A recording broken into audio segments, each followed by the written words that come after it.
Welcome to the APTA's 5th Grand Prix Tour event, the Short Hills Invitational, presented by Maplecrest and supported by APTA national sponsors Viking and Uline. We're live on the APTA network, presented by eNet Live. I'm Mark Fischel, along with Patty Hogan, bringing you this quarterfinal matchup between the number 4 seeds of Pete and Paul Rose, playing against Mick Irdoja and Jeff Morneau. Patty, welcome to the booth. Mark, it's good to be sitting alongside here. Our players in this match, Mick Irdoja from Essex Fells, New Jersey. Irdoja is the director of racket sports at the Essex Fells Country Club in New Jersey. Jeff Morneau is from East Longmeadow, Massachusetts. They're up against the Rose brothers, Paul from Glenview, Illinois, and Pete from Winnetka, Illinois. This is going to be quite a matchup, Mark. You want to identify who's who out here? So looking in the bottom left-hand corner on your screen is Mick Irdoja in the blue vest, and his partner in the blue jacket and the kind of the grayish hat is Jeff Morneau. And on the far side of the court in the blue vest is Pete Rose and his brother Paul in the orange jacket. Patty, let's talk about these teams. The Rose brothers had a surprising result, making the finals of charities, where they beat the defending national champions, Hughes and Powers. Good afternoon, ladies and gentlemen. Welcome to the 68th annual Short Hills Invitational and APTA Grand Prix event. This is a men's elite quarterfinal match, featuring to my left, from East Longmeadow, Massachusetts, the right-hander Jeff Morneau, and his partner from Essex Fells, the left-hander Mick Irdoja. To my right, we've got the Rose brothers, Paul Rose from Glenview and Peter Rose from Winnetka, Illinois. Gentlemen, who won the toss? We won the toss. We elected to defer. Okay, so let's talk a little bit about that, Patty. Irdoja Morneau won the toss and elected to defer. You want to walk our viewers through that? Well, you know, they can choose serve, side, or not to make a decision. So there are 5 decisions. Throw serve, the decision. receive, east, west. You got it, Mark. There's a lot going on. So the reason for this is because Mick Irdoja is a lefty, and they want to position his serve into the sun, which would normally bother a right-hander. Right. The weapon that Irdoja and Morneau have is Mick Irdoja, much more of an offensive threat in every situation. Great spin serve, great spin overhead. So if they can get him in his least desirable side, that's great. Here we go.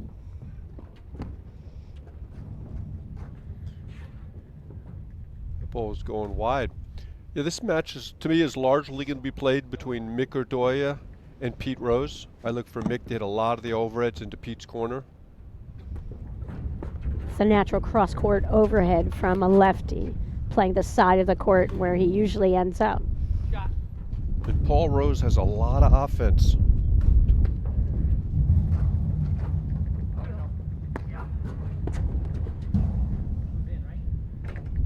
Yeah, Paul has met few shots he doesn't love to drive. He's got a lot of offensive ability, particularly off his forehand. I saw him play a lot this year, a couple of matches.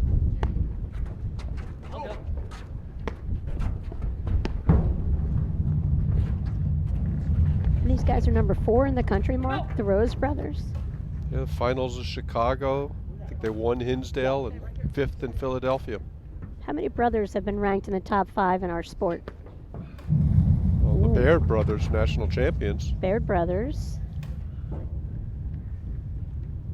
I think it's pretty cool for the Rose family. 2 of them out here battling it out against, they're among the game's top players now. Go ahead. Pete had a great run with Ben McKnight, and there's a break in the first game. A couple of missed shots you wouldn't expect from Irdoja Morneau. Rose and Rose leads 1-0, first set. So Rose and Rose have clearly played for decades together, Mark. They know each other well. Although it's interesting, Patty, Pete had a much faster learning curve, or he started the game a little earlier, because Pete's been a top 10 player for a while, and last year was kind of Paul's coming out party. Well, he's the little brother. Sometimes it takes longer, Mark. Is that what Pete told you? They clearly know each other's games. So Pete Rose to serve. And Mark, we said earlier, Doya and Morneau played nationals last year, went out in the quarterfinals. I believe that's their not only correct. tournament. Irdoja played nationals last year with Sebastian Bredberg. Okay. And they went out in the quarterfinals. Morneau played with Araya, and they lost in the quarterfinals as well. Mark, I was just seeing if you were paying attention and you were on your game early on here, and you clearly were on your game. I struggle with reading some days, and Irdoja Morneau played charities And that's the lost match in the quarters. where they actually retired in the quarterfinal match against Araya Le Pavere. I mean, retirement? A retirement. Morneau hurt his calf. Some people say that Le Pavere kicked him when they were changing sides. I don't know if there's any truth to that rumor.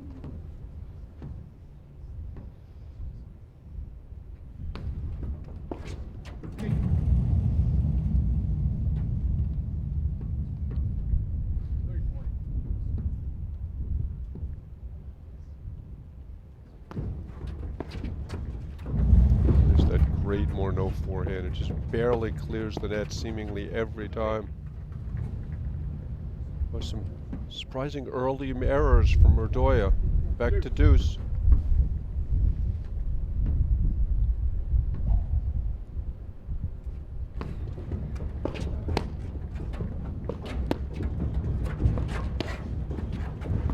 Mark, is Irdoja a streaky player in your book? No, I don't think he's a streaky player. I mean, he plays an aggressive style, but his forehand's a terrific shot, serve and overhead. Might be, along with Johan Durant, best athlete on tour. Well, there's so many great athletes out here. He certainly is among the best in my book. Oh. Wow. Great overhead. Advantage, I don't know if Rose. it was a great overhead or Morneau made it look like a great overhead. Well, I just tried to cover up for Jeff totally screwing up that shot. I think Jeff was looking into the sun and lost it for a second. Backhand oriented, but the net solid.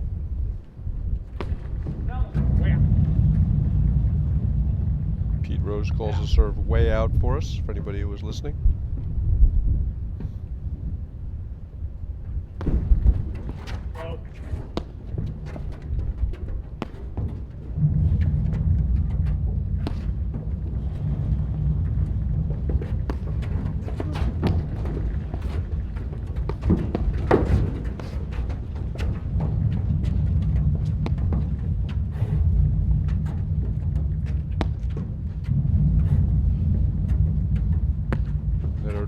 Backhand is not something to be feared. That's really the safe spot.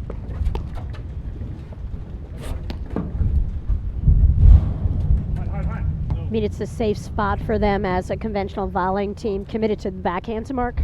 Yeah, I think you're going to see a lot of overheads from the Rose brothers into the Irdoja backhand.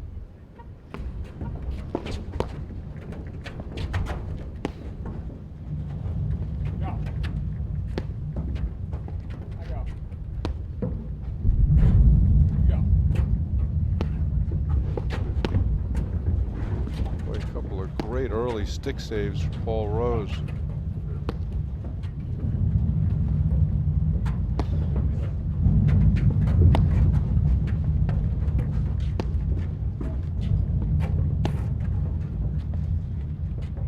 You haven't seen Morneau play right here. It's a great shot of Jeff, who plays lefty, righty, and both on either side, it seems. Patty, do you ever compete with one of your siblings? I know you have like 27 siblings, so it seems like it's inevitable to me. Not in platform tennis. But just the dynamic of competing with a sibling. Want to talk about that a little bit? Well, And obviously, it's always a dicey Advantage, relationship. Rose. It's, well, there's, you know, you've only got your brothers and sisters in the world who have your back at all times. So these guys, you know, they know what makes each other tick, and I think it's, you know, a little bit of an advantage. They seem to have a great dynamic together, and they match each other shot for shot, intensity, and You know, I think it's got to be the coolest thing to Louder. be You're- out they here can hear competing you. at a high level Okay. They with don't know one what of the your score is siblings. unless you do it. Don't rely on the players, okay? Rose leads 2-0, first set. So just like this first match, Let's just say Rose won. Irdoja Morneau down 2-love.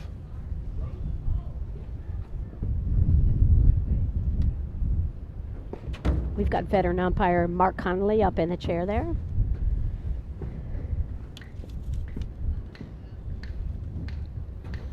Jeff Morneau to serve.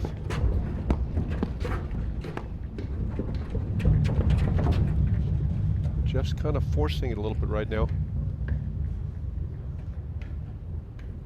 This is the only elite match of the weekend that will feature 3 of 4 guys who are not professional teaching pros, Mark. Irdoja is the only full-time teaching professional out here. I think that's love 30, Patty. Boy, Irdoja gets away with that one. Thanks, buddy. 5:30. 15-30.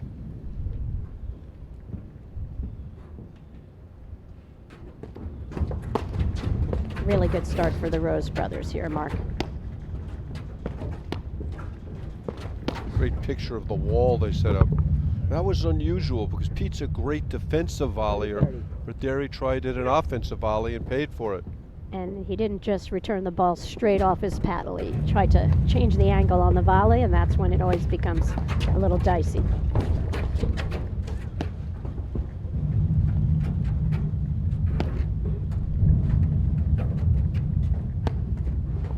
$30 all.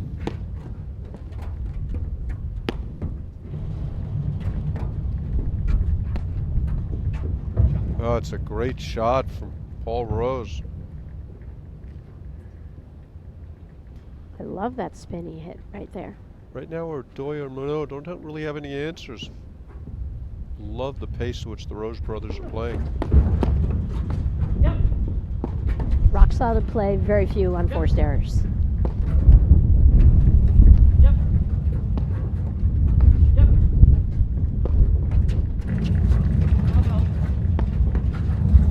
Go ahead.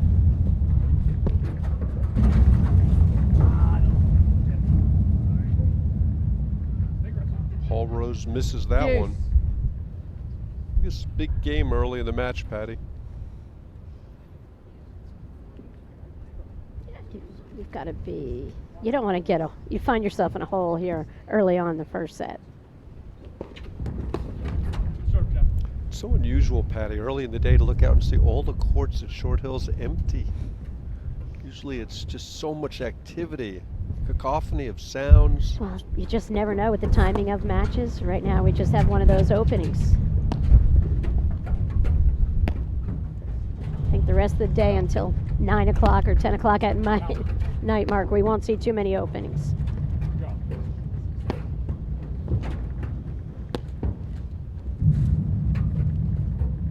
We've got 7 different tournaments going on underway this weekend between yesterday and today. We had a men's 60s, 95s, and women's B today. Men's elite, men's open, women's open, and a men's B.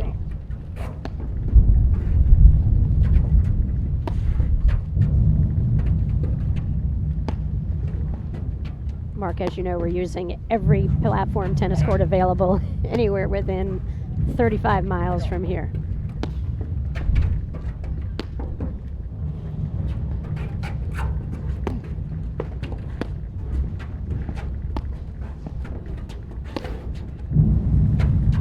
Little 5-hole action there from Irdoja.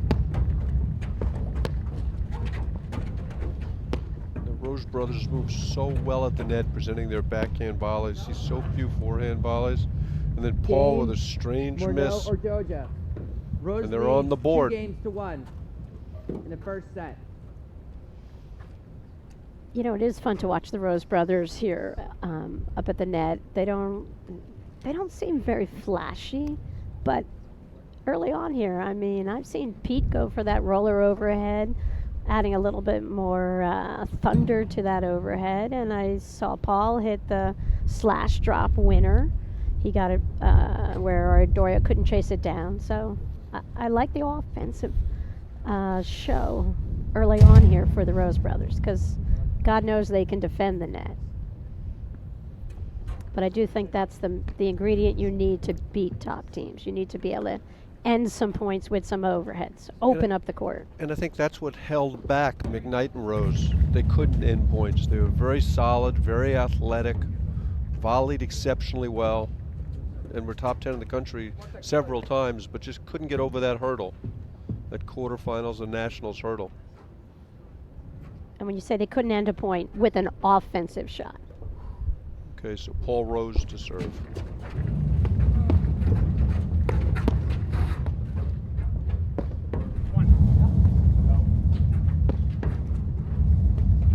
That's Jeff Morneau, who's in all black in the ad court on the far side. Except for his sneakers, which are all white. That's right. Pete Rose is the brother with the beard.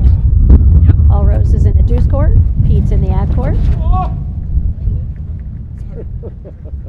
Pete is an APTA board member and has a Vice President. vice president. Has done an amazing job getting the APTA team championships going. The second year out in Chicago in April, Mark.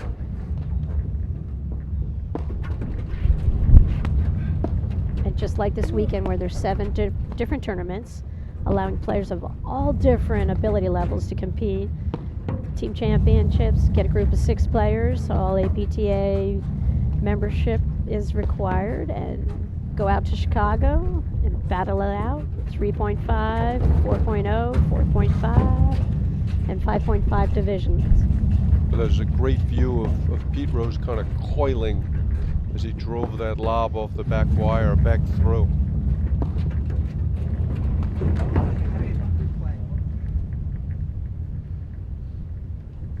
Five. 15 all.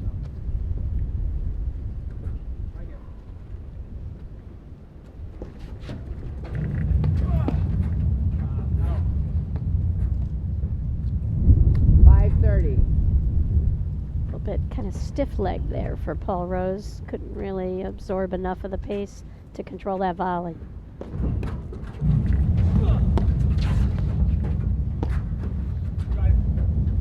Oh, it's a great overhead there. Just a good spin, but I'm giving the wind half credit. Right here, man, right here.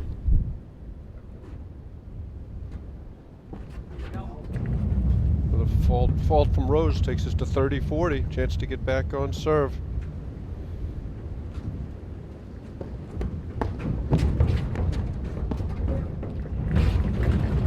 Oh, what a get from Irdoja. And another one. You mentioned he was one of the best athletes on tour, Patty. Morneau a little late with that decision. Wasn't necessarily a bad ball to drive. Deuce. So Broderick, McNerney, Compton, Kahler at 11:45, as is Durant, Mitchell, Araya, Parsons, and then Broderick, Hughes, Buristoy, Savlovich to be determined. Oh, that's how you get your brother mad at you, Patty. Add out. You had a high, down, up overhead to Mick Irdoja, and then he hits you with it. See if their relationship can handle that. So early Game. on, the Rose brothers Morneau looked in or control, Doja. and now it's 2-all. Games are 2-2. Mick Irdoja to serve.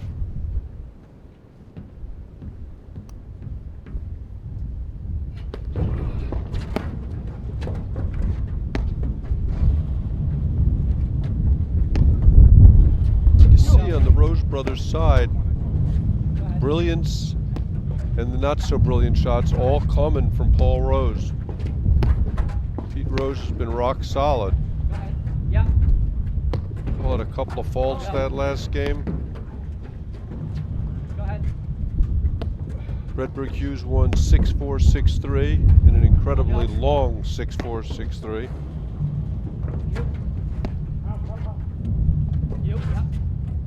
There's that hard roller from Irdoja looking for the nick. That's a good swing from Pete Rose. He just misses it there. Irdoja leads 5-0.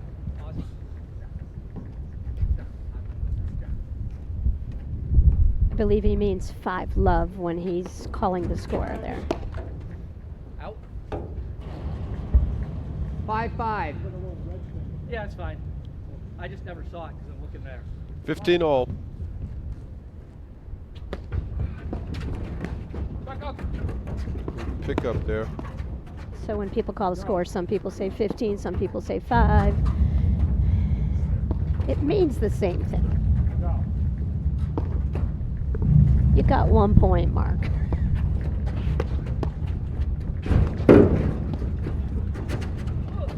Great pickup from Morneau.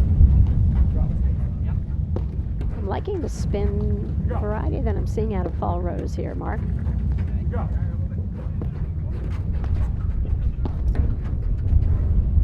Go. I'll go. Go.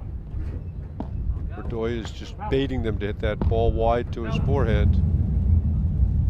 And again, a strange miss from Paul Rose. 35. And that's what you talk about. It's a little bit either or, unfortunately.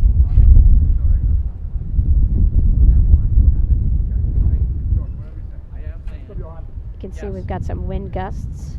A lot of conversation out there.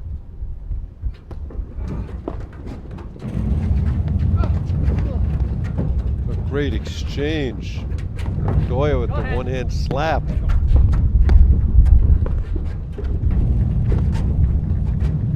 Go ahead. I'll go. I'll go. Go. Go. I'll go. I'll go. Go.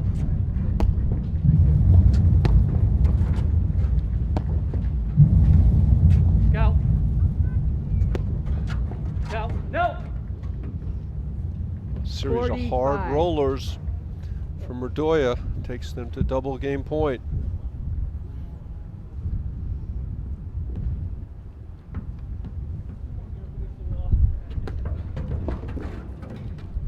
Game, Irdoja. Irdoja Morneau lead 3-2 in the first set. What are you seeing, Patty? I see that Mick Irdoja is a heck of a talented player here. He's got every shot in the book. And it seems like he's sort of doing what he wants in this match. And he's a special player, and he's elevating his team right now. And they're up 3-2 to start this match. And Irdoja just became a dad, Mark, as you know. So he's on a high, and when Mick Irdoja is a positive paddle player on the court, he can be unstoppable. Yeah, but I think it was last year I really thought he was ready for a major breakthrough. And then it just never quite happened. Ready to ascend to the top of the game.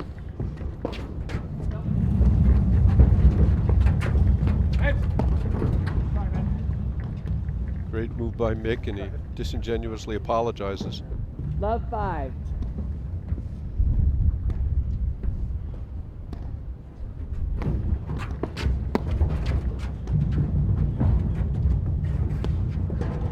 See Irdoja starting to do a lot of blitzing off the Morneau's return. She's so precise.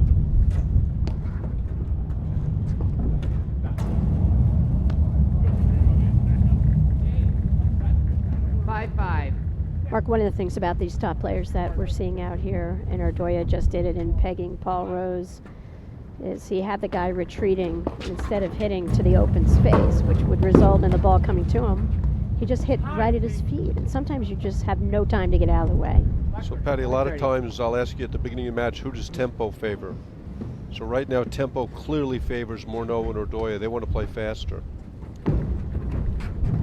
Yeah, I would think for the Roses to come through in this match, they'd have to bend their knees on their first volleys 15-40.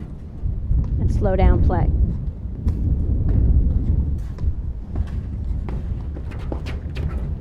Mick Irdoja's forehand is killing them right now. And I'm surprised that they're playing him conventionally. No Australia, no I formation, no staying back. And he's really hurting him with that forehand return of serve. And he's getting way too many touches, Mark.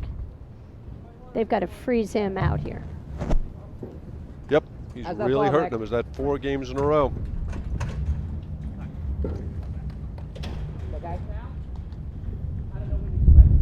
No, one more game I'll give you a new one. Unless that one's flawed. Jeff Morneau serving 4-2, first set. Quarterfinal match in the elite draw at the Short Hills Invitational. All of a sudden, the 5 Rose love. brothers are hemorrhaging errors.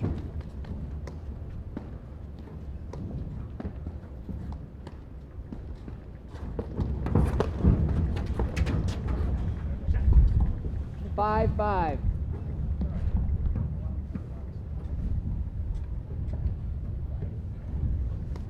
Is that a lefty forehand or a righty backhand, Patty Hogan? Still don't know. Back-to-back return misses. 35. Jeff Morneau's serve is not the best in the country. It's not even the best at his club. Of course, that belongs to John Hughes. John Hughes has that.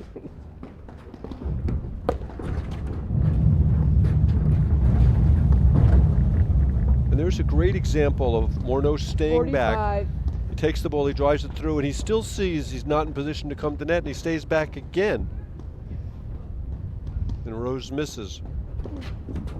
Yeah, that was a rough miss right there. He had to put that ball in play, force him to hit a volley.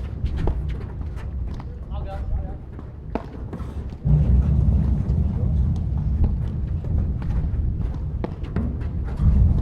Go ahead.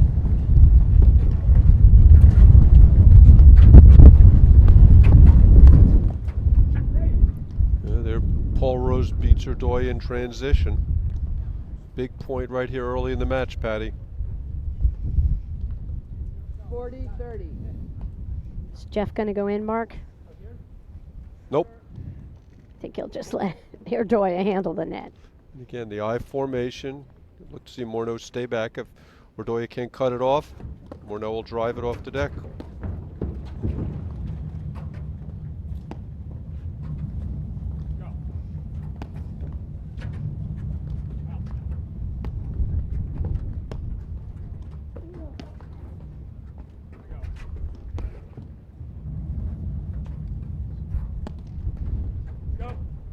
Again, I still think Irdoja is getting way too many shots from the Rose brothers.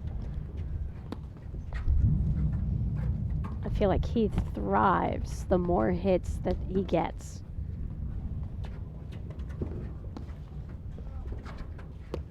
Mark, you play better the fewer shots you hit, right? My partner plays better too.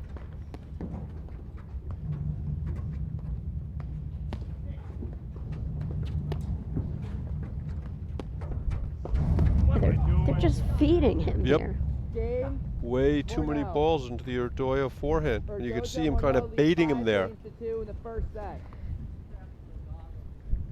Mark, we're getting a good assist from some members of our state championship platform Paul, do you tennis want- high do you school want this team one or do you want a from brand new one?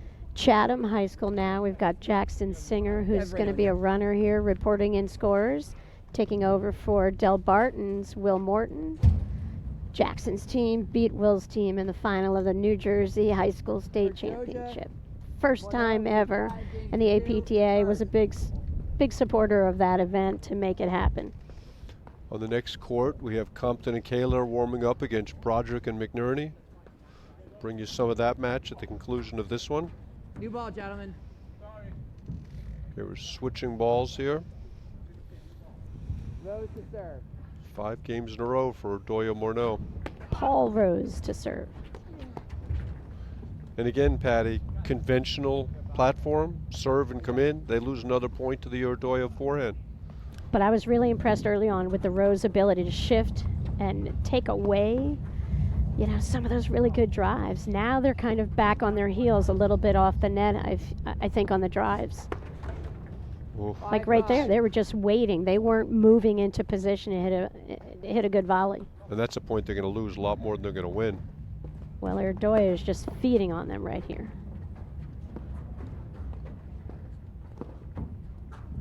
I would expect that Morneau gets a lot of lobs at this point. The opportunity to hit a lot of lobs, I should say. Wow. And that's the pressure the Irdoja forehand puts on them. 5:30. It's just such a small margin.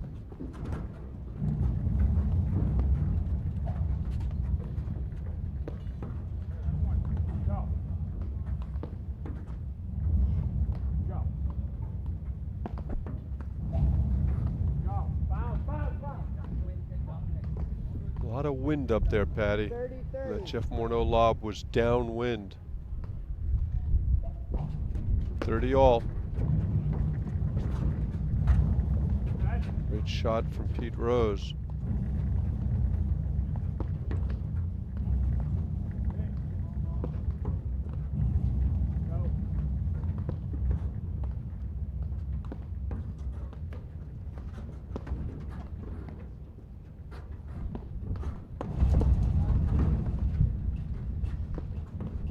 You can see when Morneau hits that good lob, he darts to his left looking to hit the forehand.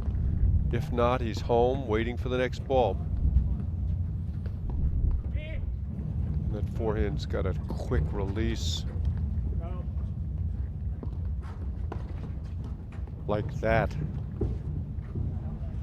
It's so short, Patty. It's like doesn't even go behind his body almost, it's just boom. Yes, such a little short backswing. And he hits just it everywhere. Rips it. I've never seen a shot like Morneau's off the deck, actually. 2 years ago, he had that great run with Juan Araya. They got to one in the country, lost in the finals, the Nationals, played really well.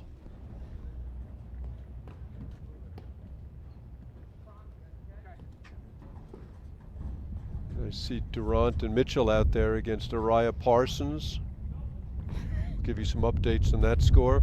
And that's a quarterfinal match, Mark. It's also the 5th time those guys have played this year, Patty. Who's got the nod? Durant is 0-4. Not a lot of people Durant's 0-4 against. But Steve Mitchell's still a young player.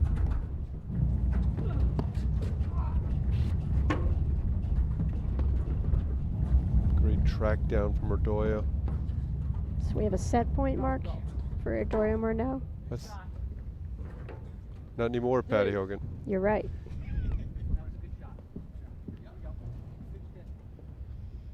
It's so good when you can crack up the tech guys.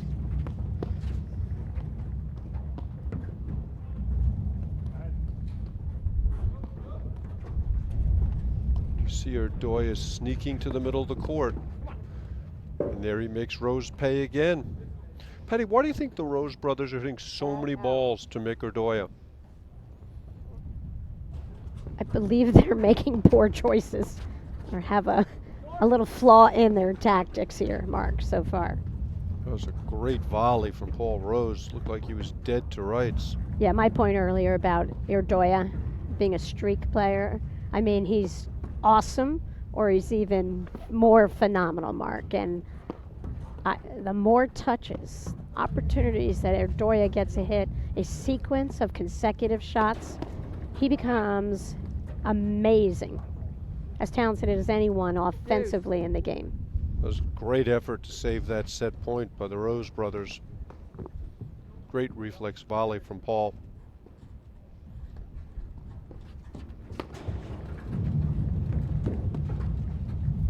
Go ahead. I can't. Go on. No good. Sorry about that. Tremendous athleticism again from Irdoja.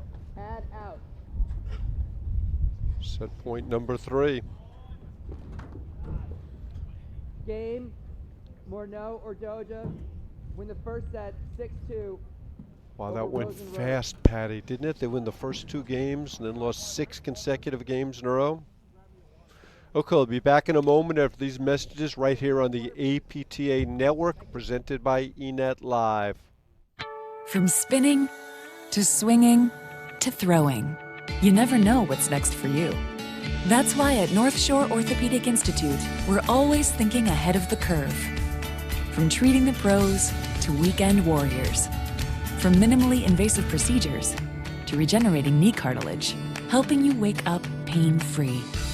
At North Shore, we're not just here for you now, we're helping you be ready for what's next. Hey, mister, are you a Roto-Rooter plumber? Guilty. Did you fix what flooded my house? I sure did. Toilet overflow? Nope. Pipe break? Getting warmer. Busted water heater? Nailed it. How long can you hold your breath? Is that your real hair? What's the birds and the bees? Do you know where my grandma is? You know, I don't know. What's next? Wrapping up the water cleanup. You do that too? We do both. Fair enough. Call Roto-Rooter for plumbing and water cleanup. Yeah, we do both.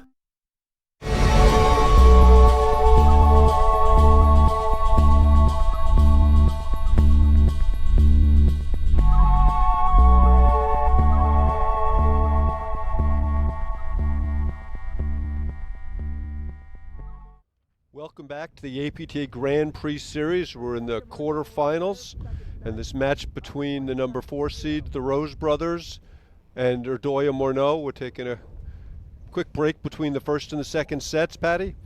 That was kind of surprising to me. Can you walk me through the Rose Brothers' strategy to play the Irdoja forehand? Well, that was their strategy. It didn't work out well. Well, it did work out well for Irdoja and Morneau. It was the most perfect thing that could have happened for Morneau and Irdoja. So I would expect that the Rose Brothers come up with a change of strategy really fast here. Okay, so Mick Irdoja to serve to start set number 2. And the Roses, we talk about tempo, pace of play. They got to chill. They got to just get in longer points here. Yeah, I definitely think the faster the tempo, the more it benefits Mick Irdoja.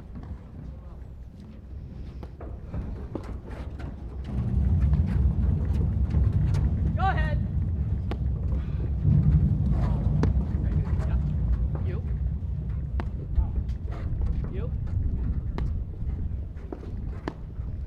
Mark, I'm looking at the courts here. These quarterfinal matchups in this elite draw, just the most exciting players in our game. It's hard to know what court to watch. I love that. Usually, surprising there's miss from Pete Rose. 30 Yep. love. There's more intriguing matchups than others. Every matchup here is pretty cool. I'll try to remember what happened. 30 love.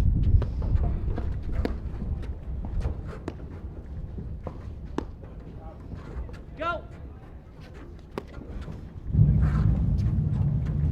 There, Irdoja smartly bails. He saw his old head was coming out too much. Go.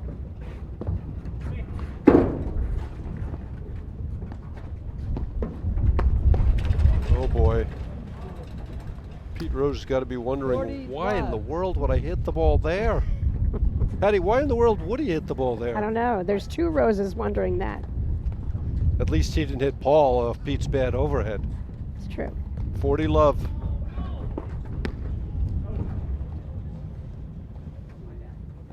Yeah.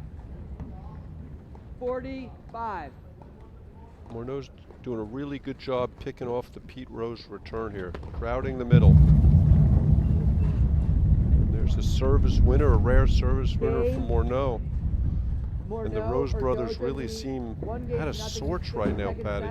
That's not the type of game you want to play after you just lost 6 consecutive games to lose the first set. No, and for Irdoja and Morneau, this is physically not that demanding on them, and that's crucial for their success in this tournament. As Jeff Morneau, maybe as the draw gets deeper, that's not where his strength is. In terms of endurance, he's not out on the court all these hours every week. Cost him last year's Nationals. He just broke down physically. Yep, so this is huge for them, that he's kind of not even being forced to run around and play a ton of shots. Irdoja is doing, carrying the load here. Long way to go. Go. Go. Wow. Yep. And I'll tell you right there, ball's up the middle. Either player could have played it from the baseline, Morneau or Irdoja. This whole match, Morneau stayed out of the way and just let Irdoja hit a ton of shots. I go.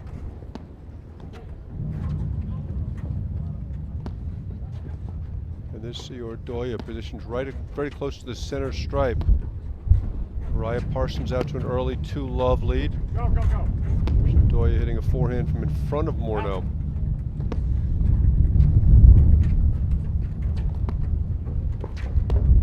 And there's that great Morneau forehand, and he spotted that one so well, Patty, right on the right hip. The right-hander. 15 all. That's his favorite driving spot, wouldn't you say, Mark? When he's over there, I mean, it's almost that two-handed lefty backhand shot that he loves. There, the Rose Brothers make a couple of volleys, but they're playing with fire.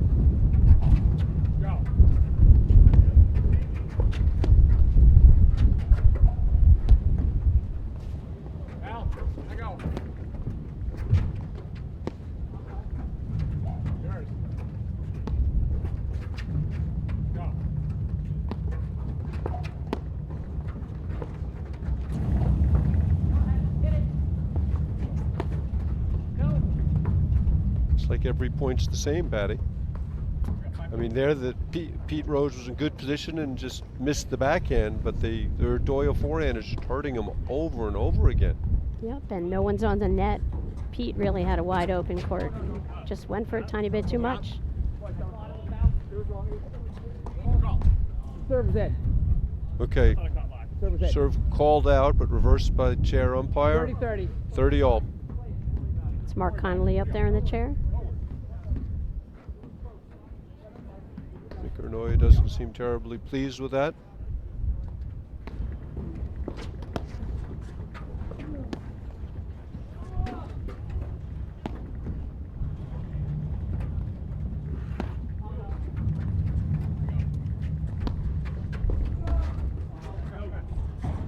Got away with that overhead. Good swing from 40-30. Irdoja there. Chance to break the streak of 7 consecutive games right here. It's a good game to get if you're the Rose brothers. Go.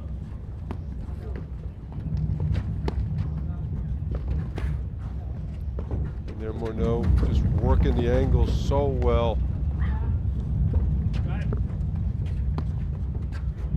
Good through ball there from Paul Rose. Good.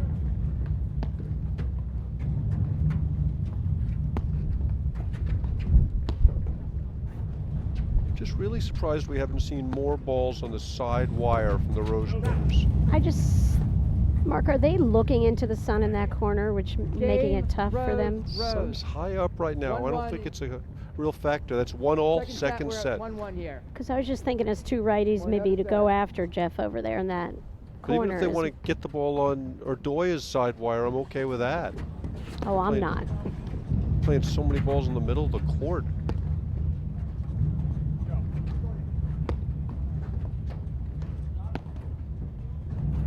Go, go.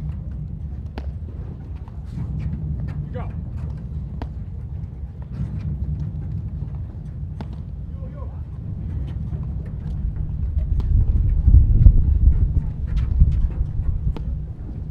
So here it's the opposite. We have the lefty switched.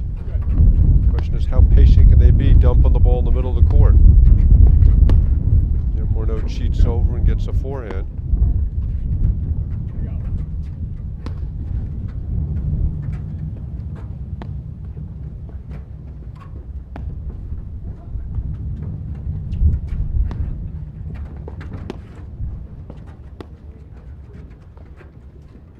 They're switching back to their regular sides.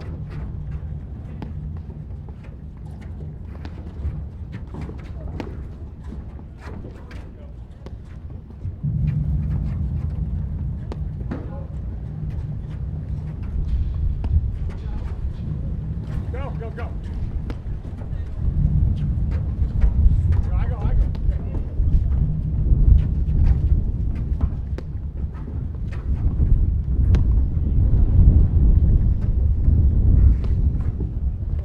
That's a great shot from Paul Rose there. Love 5. Much better pace there, much better overheads there.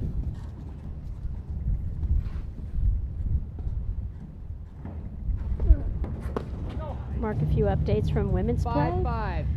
5-5. Maria Manley, Pan Ruoff, won a tough first round match, or a round of 16 match against Morgan and Omuller. Fresh off their 3-2. big performance in Boston. They played great up there. They are such a good team from Jersey. Delmonico Gebbia, another Jersey 5:30. team, are going to play against Barron and Anika.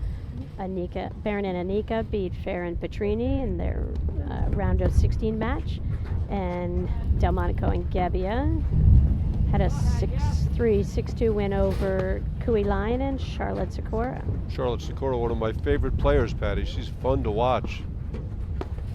Why is she one of your favorite players, Mark?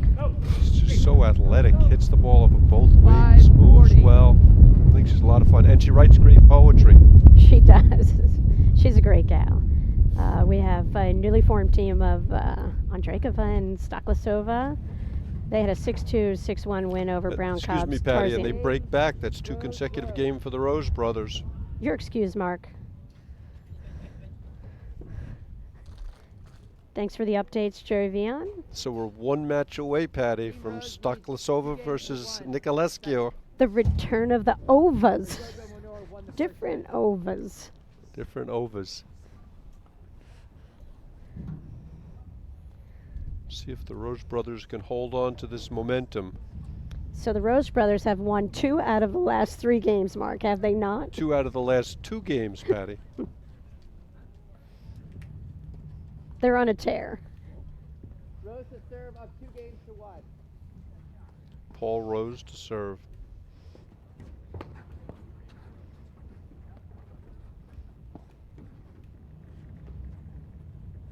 Starting to make a few more first volleys. Patty, confidence is an interesting thing. The belief that you can handle someone's return is terrific and really important to your success. But at what point is it misguided? And are you speaking about the Rose brothers' ability to volley here right now? And handle the Irdoja forehand.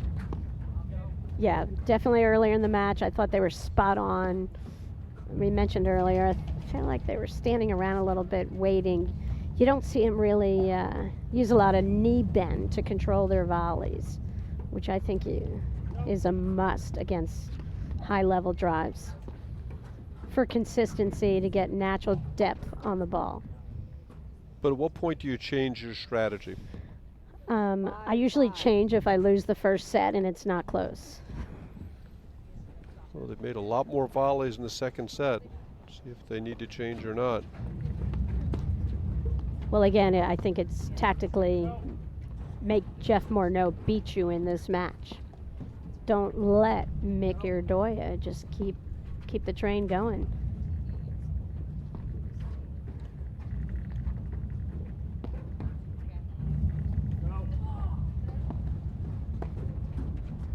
A great ball through from Morneau, catches the lead cord. What's that great line, Patty? I can't remember it again. Which one, Mark? I can't remember either. You don't get lead cords if you lob. The bankster. John Milbank, legendary paddle philosopher. It's a great pro up at Morris County Golf Club. One of the many clubs giving up their courts all day for this great event. And also in 2 weekends, Mark, when we have the Junior National Championships hosted right out of Short Hills Club once again. Another great overhead from Paul Rose. Great pace, great spot. This is a really important moment of the match. That was a sweet first volley from Paul Rose. Yeah, he's made 3 really good volleys this game.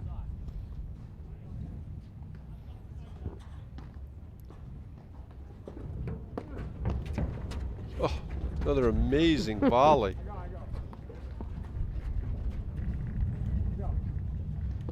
Mick Irdoja bearing down on him. Go ahead. You. Big point, Patty. These are the points determine who win and lose paddle matches. You. You. I'll go. Yeah. Go. I'll go. Yeah. Well, that's a dangerous overhead from Irdoja, and Paul Rose misses it. Good decision, just fails to execute. Back to deuce. Deuce. And I think, Hold on. I just think sometimes when the Rose brothers go to crush these shots off the screens, if they could, I just feel like instead of swing hard, they could do a better job for themselves by picking a target, you know, one of the players who's just a little further back from the net maybe. I don't know, just be more specific with their drives. No. So from game point, they lose 3 consecutive points, and we're back to 2-all. Irdoja Morneau win that game. We're at 2 games to 2 in the second set. Irdoja serving, Pete Rose returning serve.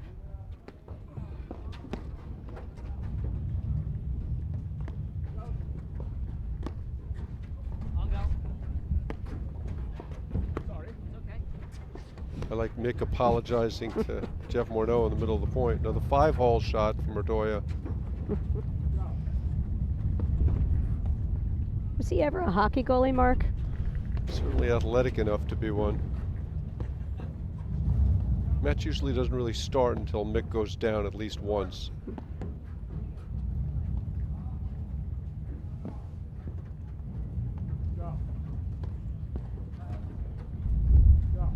Again, a lot of overheads in the middle of the court.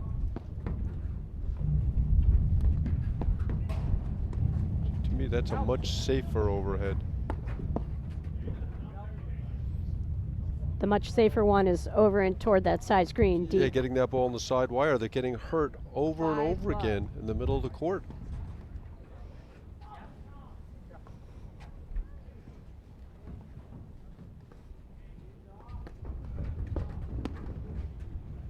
Five. Well, you don't expect to see Jeff Morneau miss that volley. What a well-placed drive. Awkward movement for Jeff, moving to his left there with the way he was holding his paddle. I think Pete Rose has got to take a couple of balls at Jeff Morneau. That's what I think. Good lob there. Takes us to 15-30.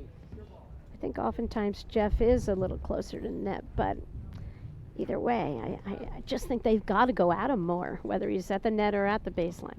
Well, that ball was Mick Irdoja's. He took it. The Roses just keep missing shots in big moments in matches. I mean, there Irdoja is staying back. Wasn't a particularly good serve. Paul Rose dumps it in the net. Come on, up. There's what I was talking about. Smart play by Pete Rose.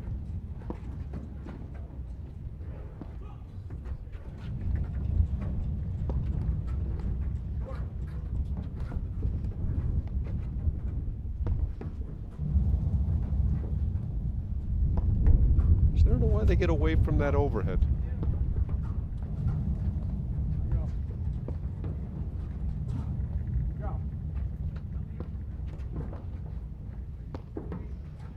I don't think they know why, Mark.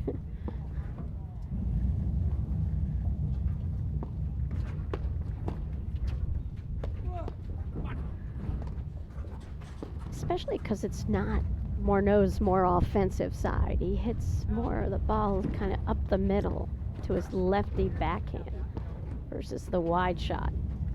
Be another reason to hit him.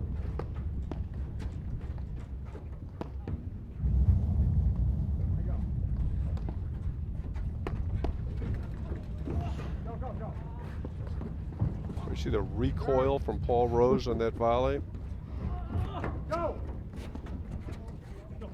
Oh, that's great playing from Paul Rose. 30-40. Another really big point to finish the game. 30-40.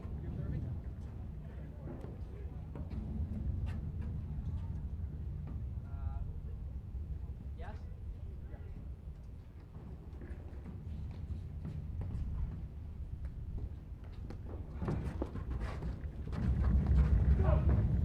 A wild miss from Irdoja.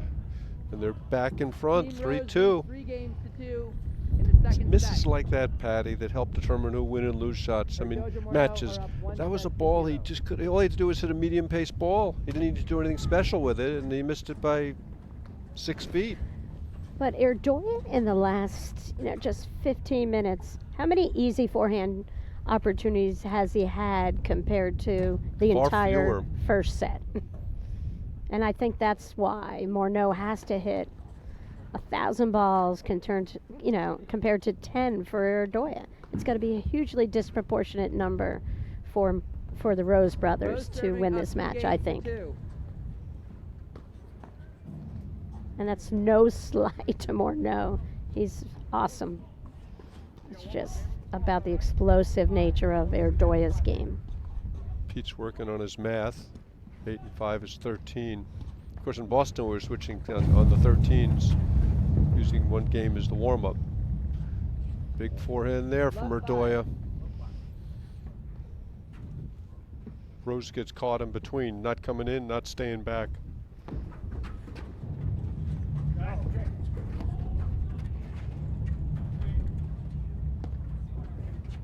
Raya Parsons up 4-3. Redberg Hughes up 2 love over Boristoy Savlovich. And Broderick McNerney up 3 love over Compton and Kahler. I go. I go.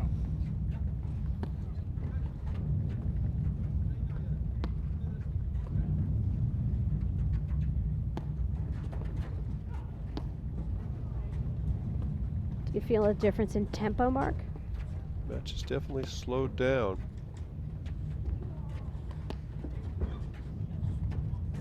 Advantage Rose. Rose. Rose squared. That is a dangerous overhead Rosette. right there.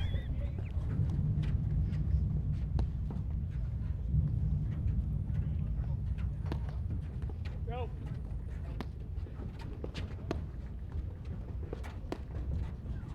Again, you know, he hits the bad volley, which is okay, but then he compounds the error by sort of backing off the net but not bailing. Let's just go to what do you mean by a bad volley? He made it, which was good. He hit it very short, which was what made it not good. And high.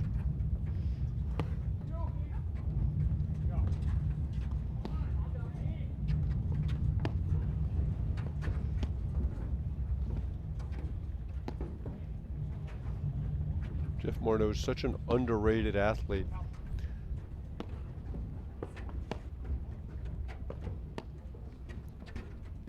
And again, you're seeing Irdoja getting some more forehands.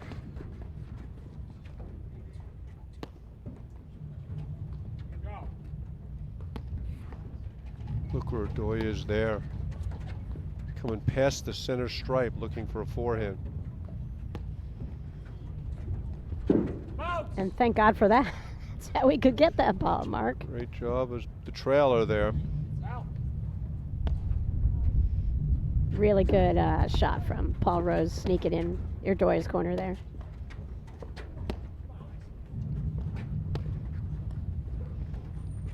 Paul Rose is very handsy volley, isn't he, Patty? He is. Oh, Morneau had the opening but misses it. 5:30.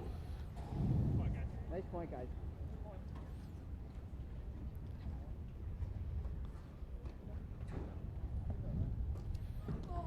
$5:30.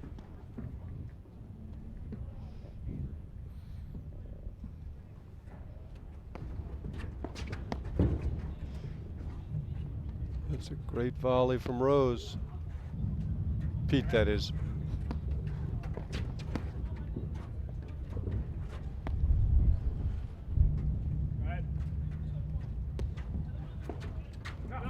Boy, he gets away with that, but again, 30-30. very questionable decision on the overhead. 30-30 over here. Sorry. There's no replays. There's no replays. No replays. 30 all. Good, ready? Mark, we've had a lot of action here from the men, but get ready. The women are coming up. And our friend Tiernan in Connecticut just wanted us to point out that there will be upcoming women's action here. We'll have back-to-back. We'll get a quarter, semi, women's finals. We're going to get it all today. Just the women players were over at Montclair Golf Club and one other site, and they're working their way back to the Short Hills Club for upcoming action. Big moment in the match, Patty. Game point here for Irdoja Morneau. Go.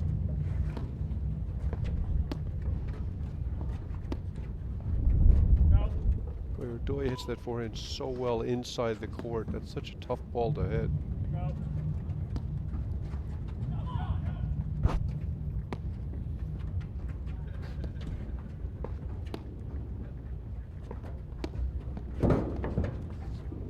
Go.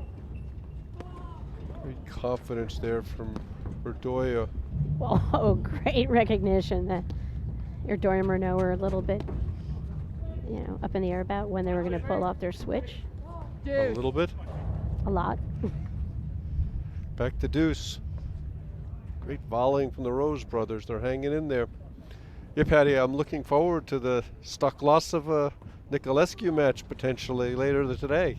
Oh, we might have that as one of our feature women's matches. How many women's national champions on that? I got And 5. Out. Nice. 6, 7. I got 7. I love that. All 4 women, former national champions.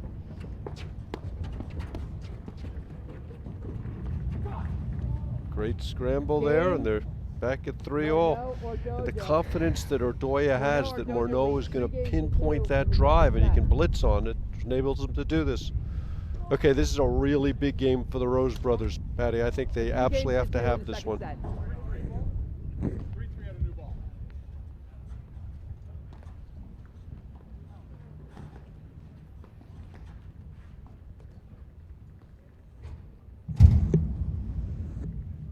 Mark, how often do they switch out the balls here? Every 7 games, Patty, and 2 times 7 is 14, and 8 plus 6 is still 14.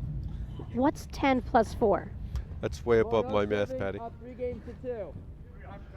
It's too bad Brad Okay. wasn't doing this. He would know the answer. 3-all. Really big moment here for the Rose brothers.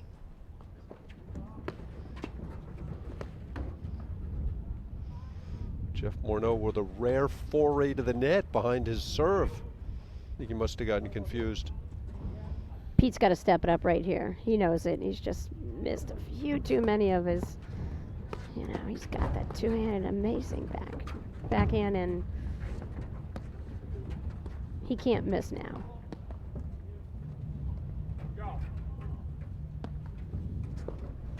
And there's the big Irdoja forehand. Oh, great volley.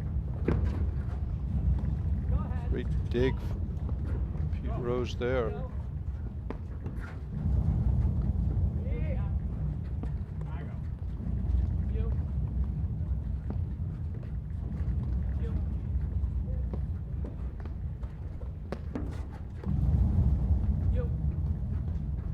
Jeff Morneau playing very tight to the net. Questionable decision from Paul Rose takes us to 30 love.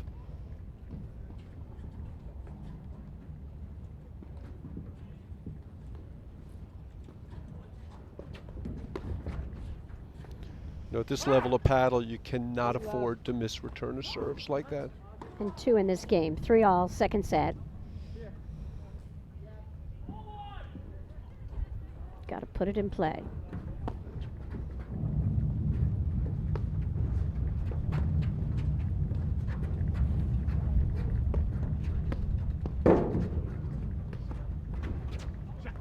There, Mick Irdoja makes a bad decision. 45. Meaning he was dead. He should have just let the ball go off the back screen. But to Paul Rose's credit, he Great saw pace. Mick retreating and he didn't hit the ball with enough pace. So that's why Mick made the decision to try to come up with it off the deck.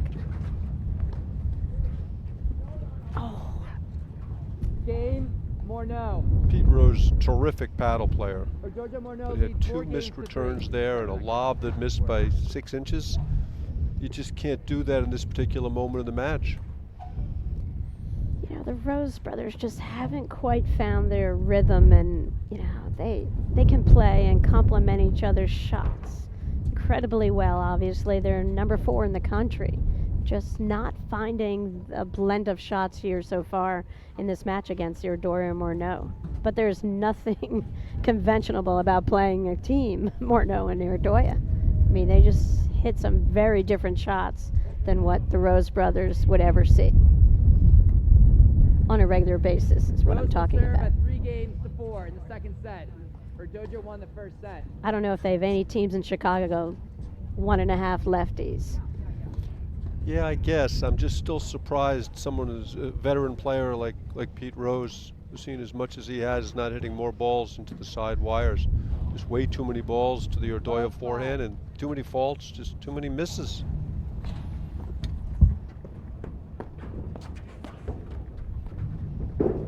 And that last game was really a lack of what the Rose brothers did. They really lost it, whether Irdoja Morneau won it. And here they are now, 6 points from defeat at love 30.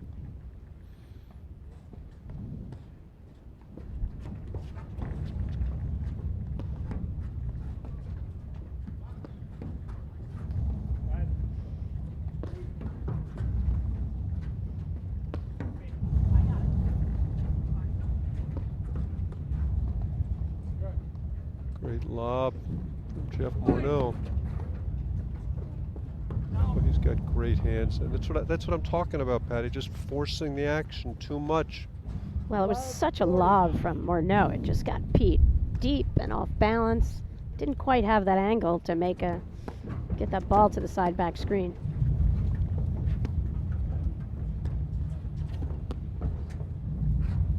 Go ahead. You see Mick Irdoja with his athleticism just dominating the court. Go ahead. Oh, great volley from Morneau. A couple of them. Go ahead.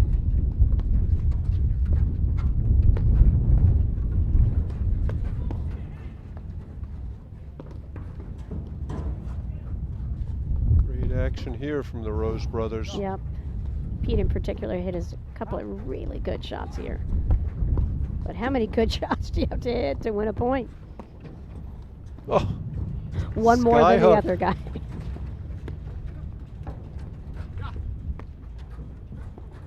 Oh, I touched it. like Irdoja was trying to let that through. 540. Very honest of him to say that he touched it when there was nobody in Summit who wasn't aware of that. Or Short Hills.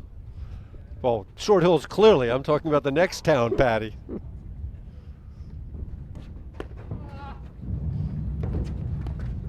Wow, that was pretty cool. A little two-handed backhand, keeping that ball a little softer, low.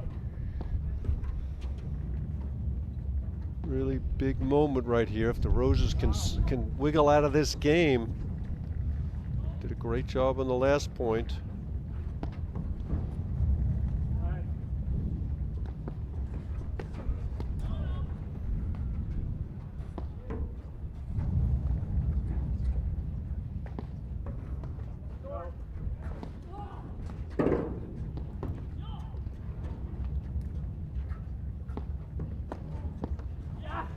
There, Morneau finds the right hip.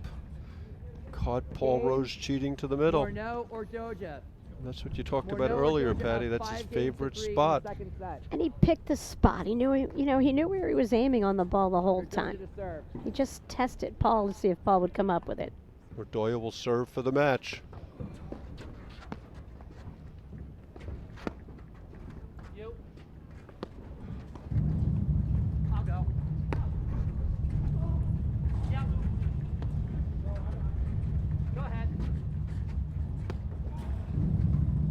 I'll go. Looks like Durant Mitchell are serving for the first set at 6-5.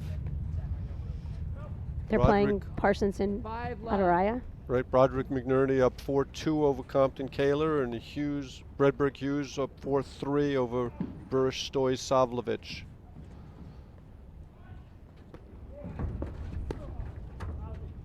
Why? 5-5. Sorry, partner. Right here. Good return. Go ahead. Except for that one time that Pete Rose took the ball down Morneau's line. Morneau's just been moving to the center of the court with impunity, cutting off that return.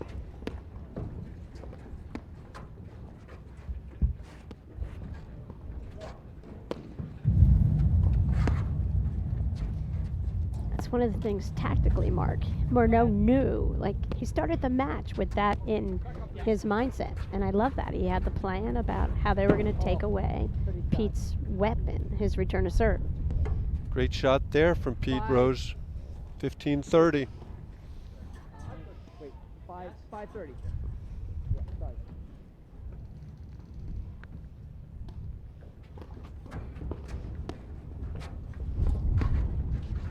That's great sliding by Morneau at the net. Go ahead.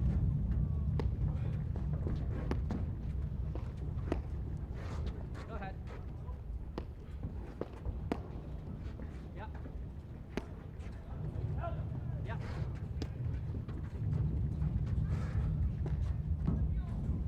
Great scrambling, but then a miss you wouldn't expect. 30-30. Looks like Araya Parsons are in a tie break with Durant Mitchell. 30 off. I had the edge of there, guys, before. Cut the edge.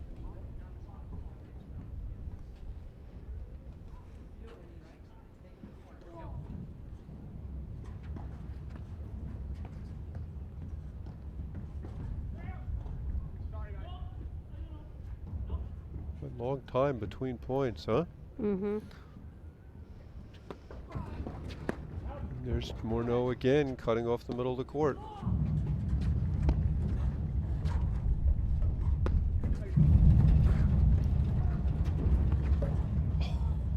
Boy, that came out nicely to his forehand, and he dumped into the middle of the net.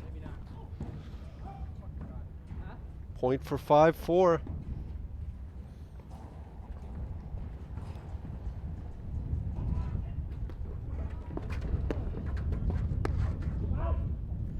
Yep. Game Great play from the Roses. And they'll serve to stay in the match. Patty, if you're up 5-4, would you rather be serving or returning? 5 games to 4. I'd rather be sitting up in the Close the commentating serve. booth. With me. I think I'd rather return. Yeah, obviously it's somewhat weather related. In a cold day, serve is more of an advantage. But for the most part, I tend to agree with you. If it's raining, I'm serving. So for me, it's never an issue because I'm never serving at 5-4 because that would mean I serve first for my team, which never happens. Sometimes I serve third for my team. Rose will serve at 4-5. Okay, Pete Rose to serve to stay in the match.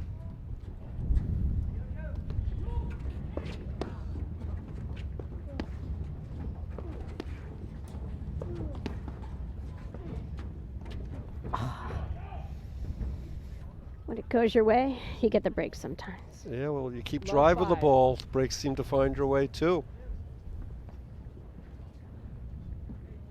Love 15.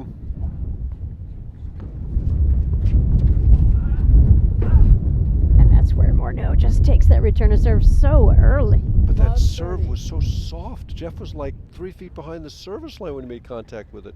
I think that's called pressure, Mark. Pete Rose has a very reliable serve normally. And he just hit a great serve against Irdoja up the middle, but Okay, triple match point, Patty. Irdoja gets the combination of shots, and he's as good as anyone when he gets those opportunities.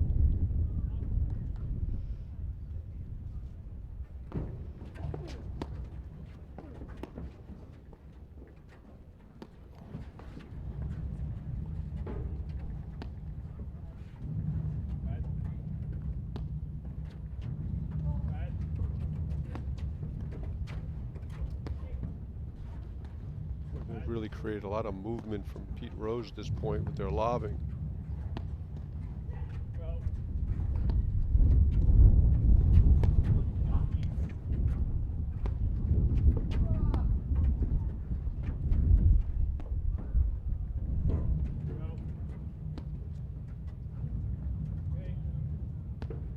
Oh boy, got away with that one, but that's not where you want to hit that overhead.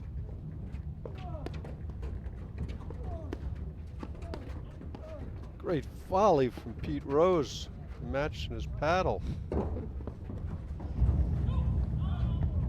Ah, that was a beautifully paced ball.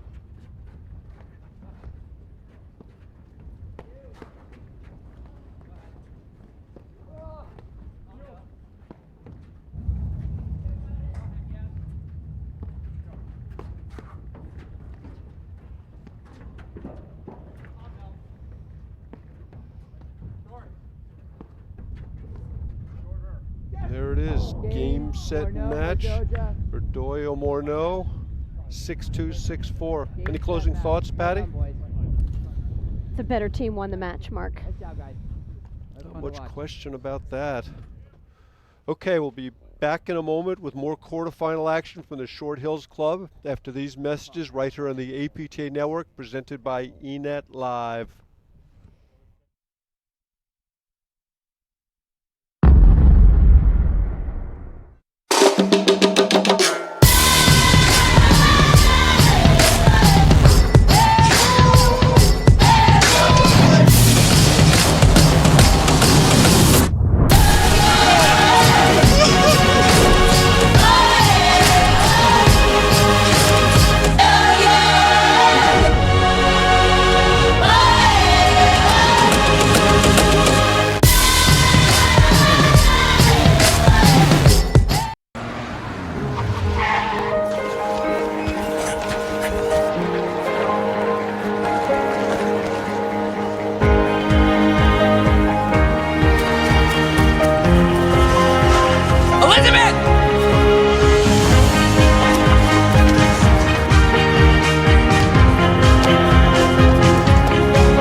Elizabeth, Stephen, I can't believe I caught you. you came back. I knew you'd come back. I have to ask you something. Anything. What is the Netflix password? I love Stephen. I love Steven. It's all lowercase, one word? Yeah. Okay, cool. You gotta get it to get it. See ya. Watch movies, TV shows, and exclusive series instantly. Okay, welcome back to the APTA Grand Prix Series. We're switching courts right now to bring you action of another quarterfinal match between Broderick and McNerney and Compton and Kahler. I'm going to get you scores shortly.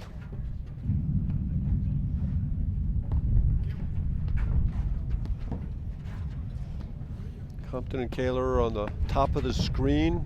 Kahler's dressed in all black. His partner Brian Compton in the gray sweatshirt.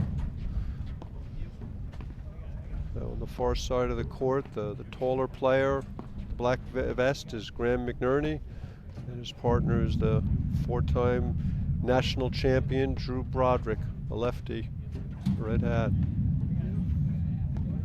Winner of this quarterfinal match will meet Irdoja and Morneau. 40-15.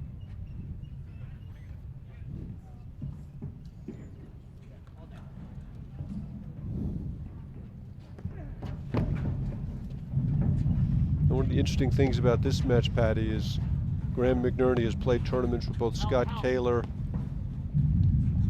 and Brian Compton. And some guy Modic out from Chicago as well.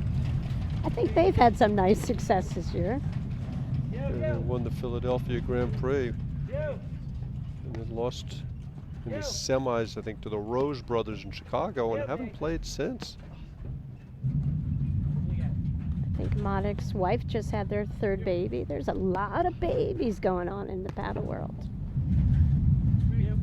Gabriella Niculescu making her debut after having her little baby about early in December. Okay, let's get a game score here. Game Kohler. Games are 5-all. First set. Okay, 5-all, first set. Big hold there for Scott Kahler.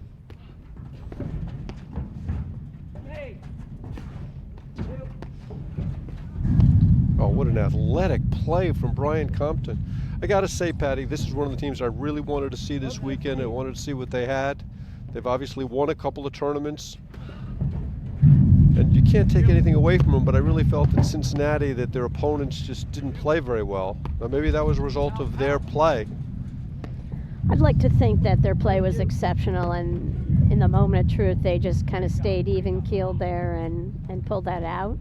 15 all. It was their second tournament win of the year, and I mean, I think they've got what it takes. The sport comes down to matchups, and I think matchup here against Broderick and McNerney is a great matchup for them. First set to Bredberg Hughes over Buristoy Savlovich. First set to Araya Parsons over Durant Mitchell. I think that's 9 sets in a row they've won over those guys. 30-15. Scott Kahler with a missed slash there. Big moment in the match.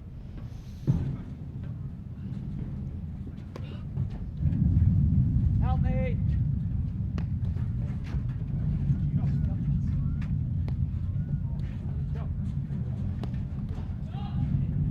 Patty, how big a factor do you think fatigue is going to play this weekend or today? Well, we talked about, how the sport's dominated now by teaching pros who have the fitness, and they're all lined up for a whole day of play here. But Patty, the pros never play 4 tough matches in one day. That's something that's kind of gone from our game. So that's a lot of paddle to play if you've got some tough early round matches. But I think that's the great thing about having play today, about 30 degrees, points can end with drop shots. You can open up the court a little bit versus if it was yesterday, oh boy, we'd be here till 2 o'clock in the morning. 6 games to 5, first set. And that was not one of Scott Kahler's better games. And they'll serve to get into a tie break. Well, and in the moments of truth, we talk about it all the time. There's always going to be players who rise, and it seems like Drew Broderick's one of those players where it doesn't matter what has happened the rest of this set, he's going to be spot on in the moment of truth. Graham has showed us a ton this year. He's one of the most exciting young players in the game. He's a walking stat guy. He knows what your serving percentage is this year, Mark, how many times you've held serve. I don't think that's terribly helpful. Seriously, he studies the live streams, loves the APTAs and eNet Live's effort out here, and learns the player tendencies, studies matches. He's had a great year. He really has. But most of his great years have been in the ad court. This is the first time I've seen him in the deuce.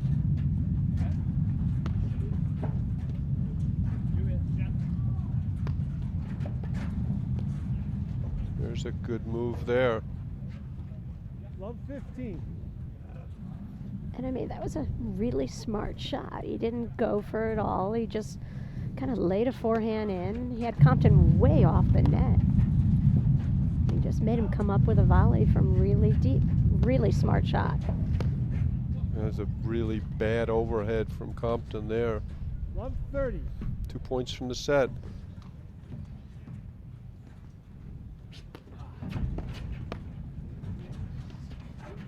And we talk about Compton and Kahler. What a good volleying team. And in this match, they look like they're human. But I think it's the effect of Broderick coming out of the ad court. Wow, that's a surprising miss from Drew Broderick there. Yeah, you just cannot hit that down up overhead to Drew Broderick's forehand.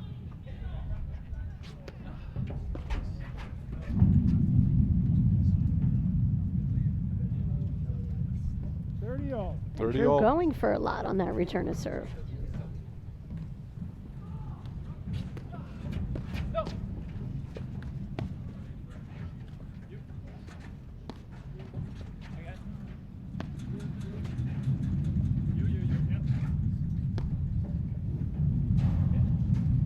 That's a dangerous overhead from Scott Kahler.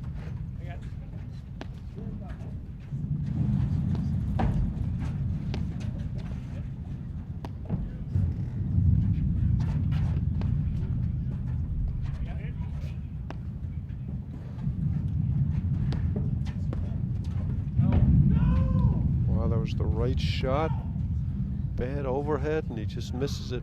Point for a tie break. Just went for a little bit more than he had to go for there.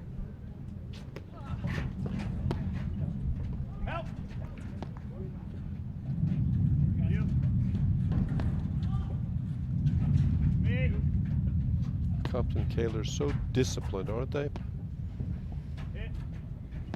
They really are. They're just willing to stay out here for a long time. I think Kahler was influencing his play early on from the patience of Broderick's style of play. Got to be careful with that short overhead to the Broderick forehand, though. That one right there, a little better deeper.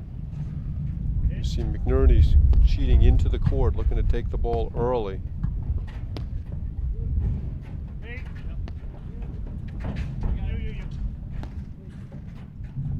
I think Scott Kahler hits more down-up overheads than any of the top players in the country, and it's especially ironic because he's so good at punishing down-up overhead. But he loves McNerney likes that shot too. He hits a lot of the down-ups. It's kind of fun when they hit it to each other. They just did. But again, you could see McNerney kind of creeping in, looking for that ball, and Kahler just fed it to him.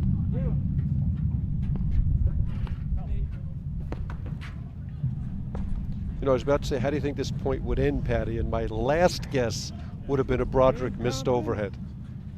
Okay, we'll play tie break for the first set. Tiebreaker, first set.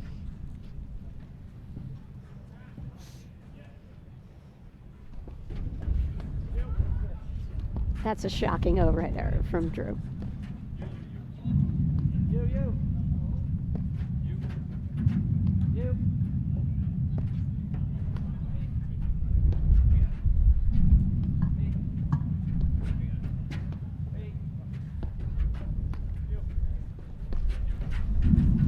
things I'm going to be looking for as the day goes on, if Compton and Kahler advance, is Brian Compton's stamina. We saw him cramp in Cincinnati, and that was on a 2-match day. He's going to have to play twice as many matches as that today if he's going to be successful. 1 love. Real fast, Mark. Which Broderick brother made it the deepest in the draw at the New Jersey Men's League Classic this year in December? I'm Was going to go it with Drew the better one, or David. was it Dave? Dave. Nice. Just made $20. Dave told me if I said that. Okay, love 1. Scott Kahler to serve in the tiebreak.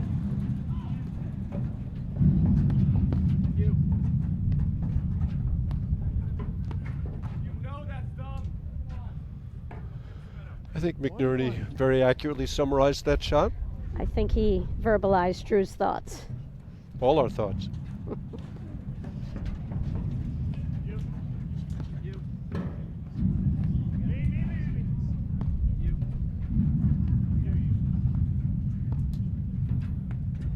Interesting. Both these teams are very happy playing slow. Great ball there from Graham. Big time. McNerney does a really good job of getting into the court and stealing time from his opponents. There's nothing powerful about that forehand. He just caught it early and high. And he hit it through the middle. He hit it over the lowest part of the net. Super high percentage shot.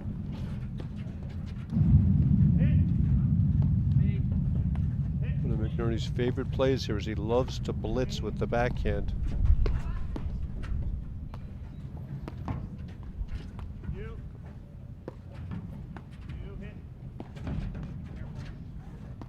And there again, you see him playing short in the court, stealing time, a la Steve DeRose.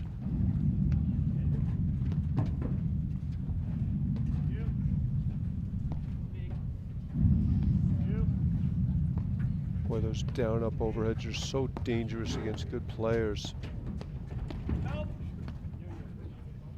See Broderick just seamlessly filling in behind McNerney there.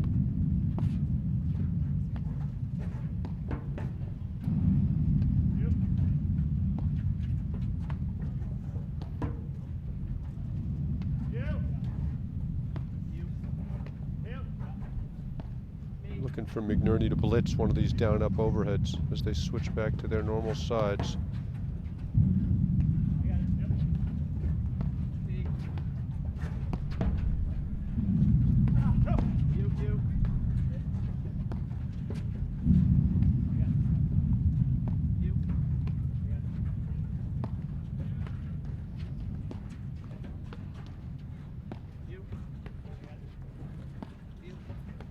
This point might never end, Mark.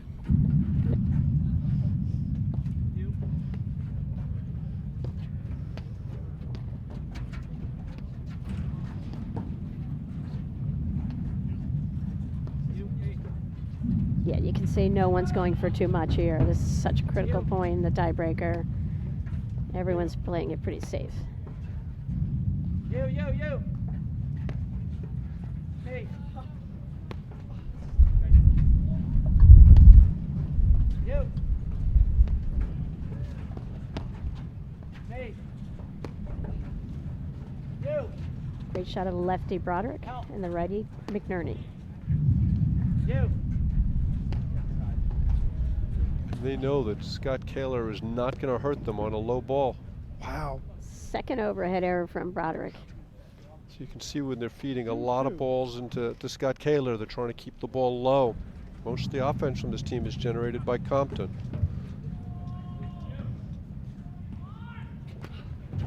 You. Me. Me again. Me again. You. Yep. I think it's going to be weird for Drew a little bit on the overheads, Mark. He's used to playing with Jared. And they seem to know who's going to hit the ball. They don't even have to say it sometimes. Where you can see with McNerney and Broderick, they've got to sort through the middle a little bit here. Compton read the down-up overhead well there, but McNerney had the answer with the volley. You.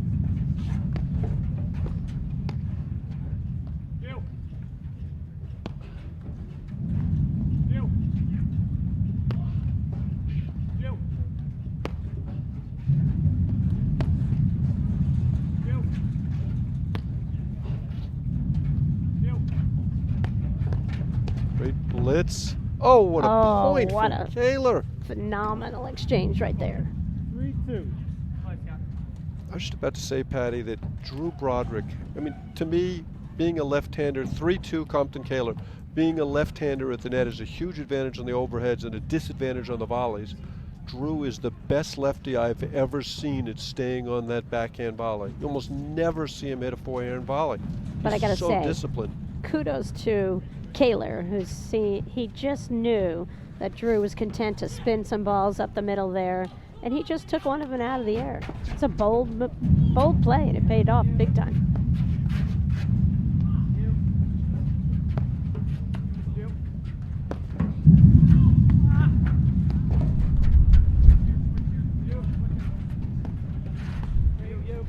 Compton and Kahler switching back to their normal sides.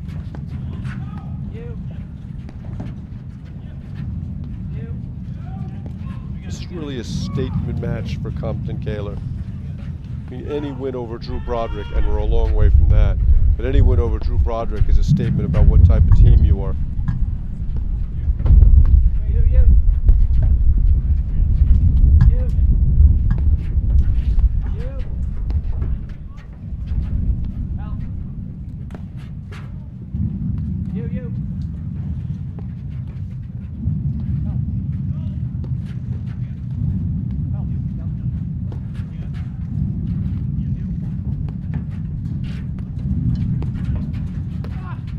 A lot of down-up overheads now from Broderick McNerney.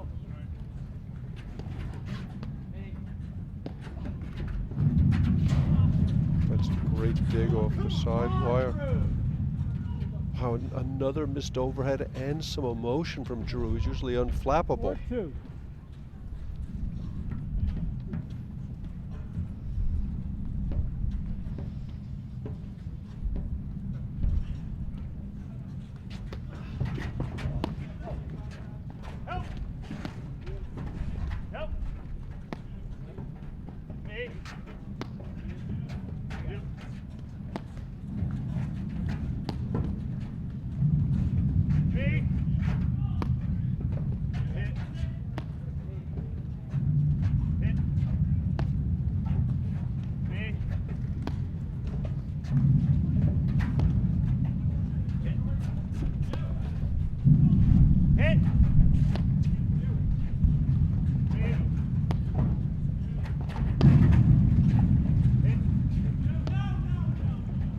Mike Kahler to close the net off after that overhead. He knew exactly what Broderick was going to hit.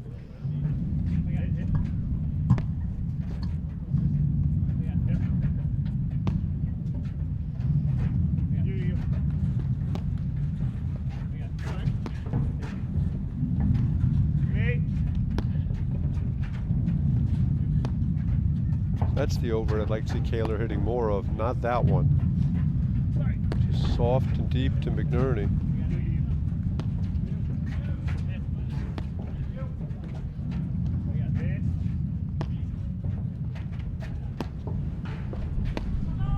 Boy, he's just playing with fire with that ball. Yeah, P just is moving over, guarding the line, taking away that shot of Drew's. That's about 3 balls that Compton's hit very close to the baseline at this point.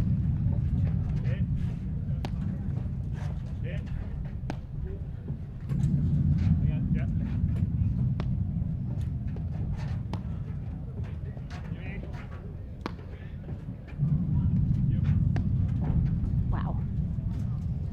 Good ball from McNerney there. But a volley you would have expected Kahler to make.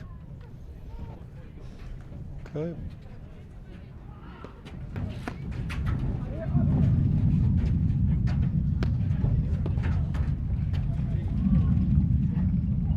Great ball from Broderick. Looked like Compton kind of moved a little bit, blinded Kahler there. I know the ball caught the let cord, but something else happened too. Wow, what a serve. Caught a little bit of the line there.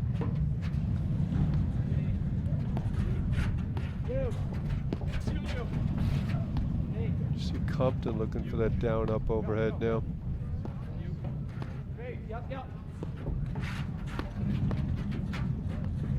And what do you mean? He's looking for he's looking for McNerney to hit him that shot so he can he's go looking to for cheat something. in and take advantage of it. Catch the ball on the rise, steal time from him.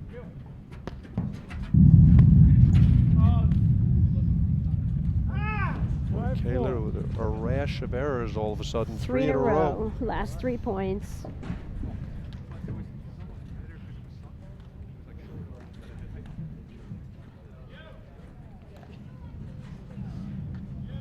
Our women's quarterfinals are set.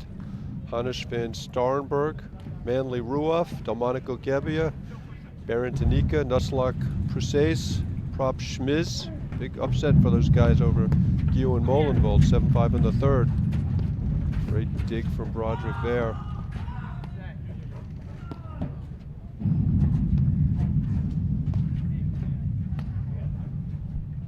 So we're at 5-4, tiebreaker, first set, quarterfinal action from the men's elite draw, Short Hills Invitational.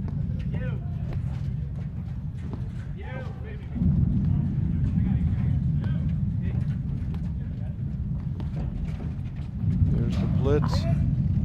What a pickup from McNerney. Pretty cool little shot. Got his paddle down low, came up with it.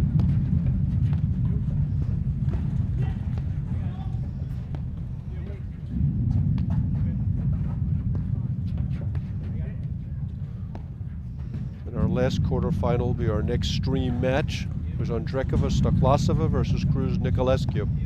Get your popcorn ready for that one.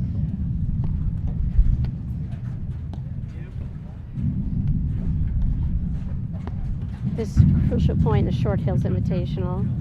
I think that's partially a result of McNerney not playing the deuce side as often as he plays the ad court, as he gets beaten by the nick there.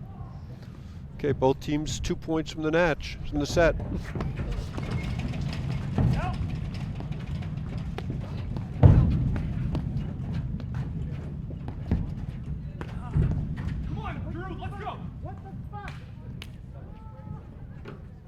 It's a critical point only because I just saw the first appearance of Robert Kraus in his red snowsuit. But Scott Kahler again, burned with that down-up overhead in a big moment. All right, set point here, Mark. Set point here. 6-5, Broderick McNerney.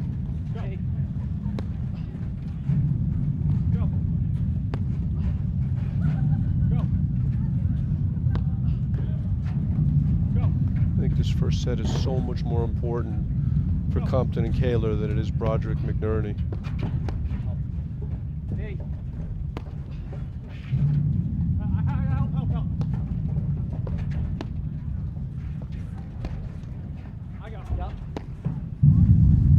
You. Help.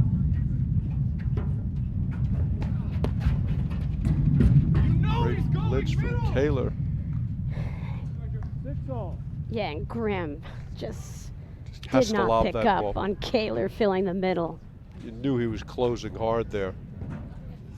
6-all.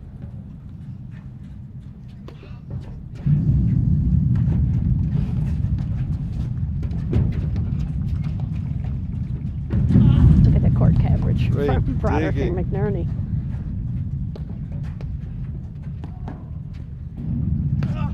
Let's go! Wow. 7-6. But again, why would Kahler hit that overhead? Total control of the point, and he hit a really hard overhead off the back wire. Because he wanted to see how hard McNerney would hit it right at him. He found out. So what's the score, Mark? 6 serving 7. First set tiebreaker.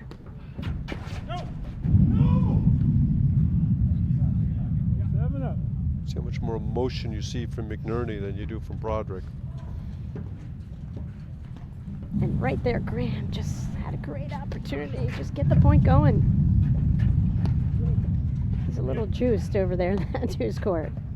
He hasn't gotten to hit very much, and he's got a much more flashy style of play than what he's kind of been able to show off so far today. And I really like the overheads that Compton's hitting versus Kahler. Much more solid, soft and deep in the court, far more difficult to drive. He lets the ball drop so much lower for his As contact point. Compton misses an overhead wide. 8-7. Okay, Strant Mitchell 4-all in the second set with Dariah Parsons, and Broderick Hughes 3-2 over Boristoy Savlovich. Another set point here for Broderick McNerney. Help, help, help. Help again. Help again.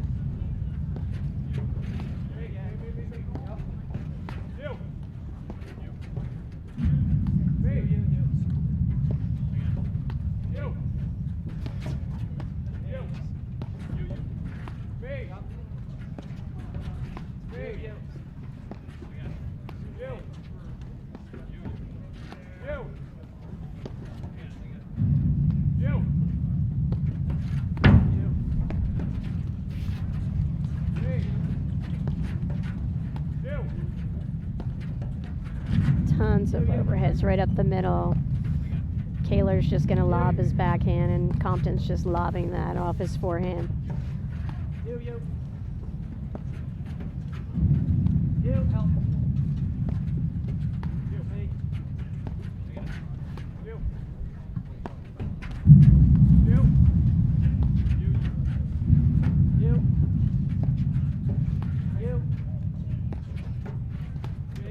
Durant Mitchell up 5-4 in the second set over Dariah Parsons. You.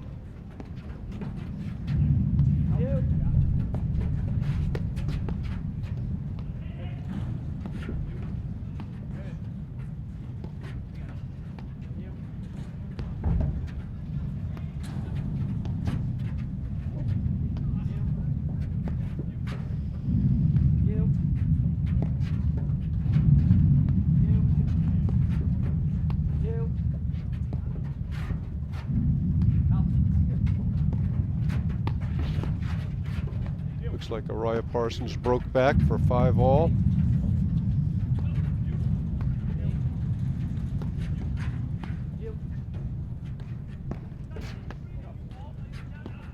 So that match started after this one, Patty. They're about a set ahead. They might be 2 sets ahead after this point. Okay. Well, when you have Broderick on one side and Kahler on the other side, no matter who they're playing with, it's going to take longer. Scott misses the backhand. Game in first set. Broderick McNerney 7-6. We'll be back in a moment after these messages right here on the APTA Network, presented by eNet Live. Give a little bit. At Amazon, we've got millions of toys and games to choose from this holiday for kids of all ages, with free shipping on over 100 million items. So visit Amazon and give a little love this holiday.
Okay, welcome back to the APTA Grand Prix Series. We're in this quarterfinal round match between Drew Broderick and Graham McNerney against Brian Compton and Scott Kahler.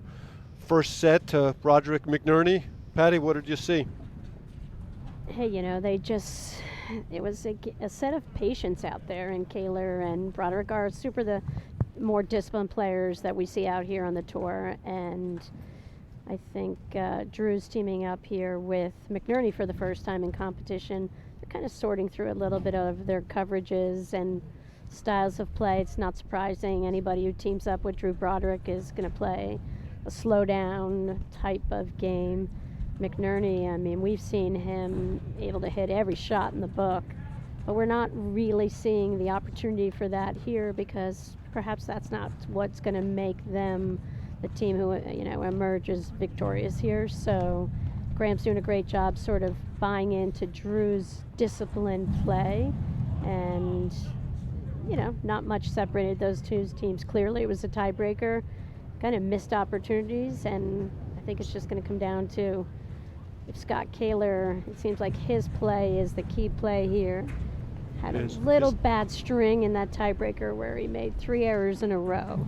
Yeah, his level. They were not easy shots by any means, but no question his level dropped. So just to update our viewers, we're going to stick with this match until the women's quarterfinal between Ondrekova, Stoklasova versus Nicolescu and Cruz.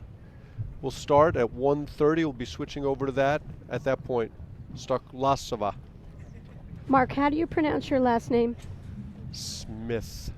See, when you have a last name like yours, it's so easy. It can never be pronounced incorrectly. So right now we still have the Durant Mitchell Araya Parsons match going on. They're somewhere deep in the second set. See a lot of positive energy coming from Araya Parsons. We'll try and get a score of that match for you. We've got our grade school level scorekeepers reporting in now. Timo Araya and Vince Broderick taking over for Chatham High School's team. And at the top of the screen, you can see Bredberg Hughes playing Buristoy Savlovich.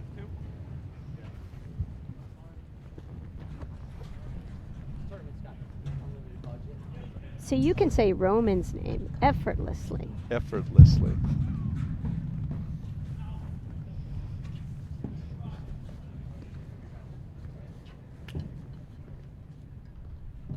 Far side, Scott Kahler in the light blue jacket.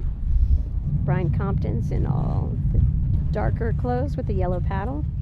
It looks like they're warming up a new ball. I don't know whether they're changing after the set or whether they've counted the warm-up as one game and they're changing after every 7 games.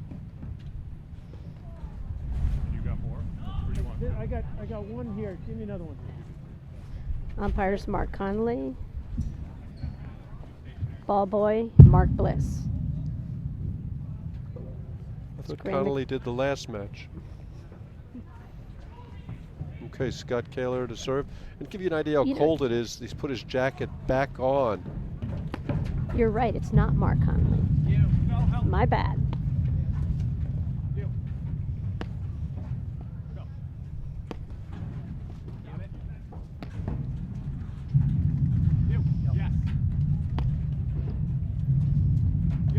Patty, there's such a fine line between playing patiently and playing passively. And I think that Brian Compton kind of crossed that line in the last set. When we saw him take so few swings at the ball. He's a player with so many offensive gifts, and we saw so little from him. How many drives do you remember him hitting in the 4 games we saw plus the tiebreak? I always feel like it goes down to the matchups, and Kahler and Compton have so much regard for Broderick's game and his discipline and patience, and for the trend in Graham McNerney's name and in his game. So I think they've just bought into maybe a little too much patience. Well, and I like your explanation, becoming a little passive. And it's kind of like Graham over there. Like he wants to be unleashed here. And I feel like he's doing everything to kind of contain himself.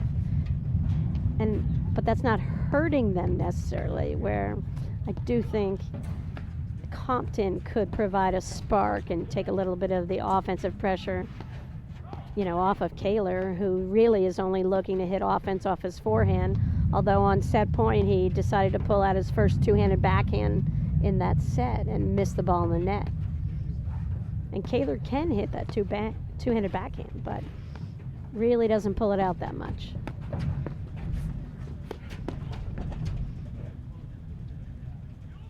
I feel like these first game or two are really important for Compton Kahler. Broderick and Hughes are through to the semifinals. That's a relief because I can say Broderick and Hughes. Araya and Parsons are in a tiebreak again. Durant Mitchell.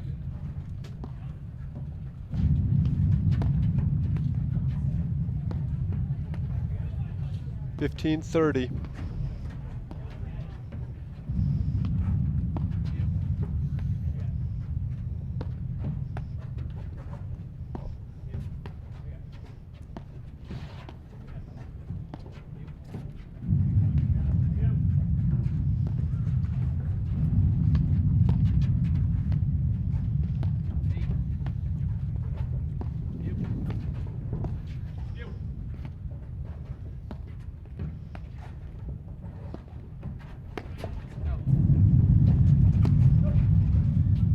That was a ball he should not have followed into net. He was in good position, but tough one to control.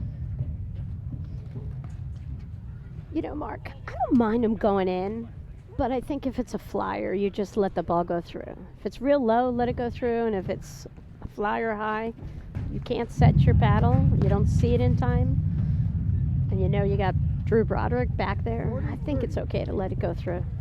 This would be a big hold for Kahler. When you talked about the importance of that first set for Kahler Compton, I think that's spot on, and Drew just found a spot on Kahler that Kahler cannot believe that Drew found that spot, you know, Amazing off his control. right hip there. So that's 1-love. Broderick McNerney.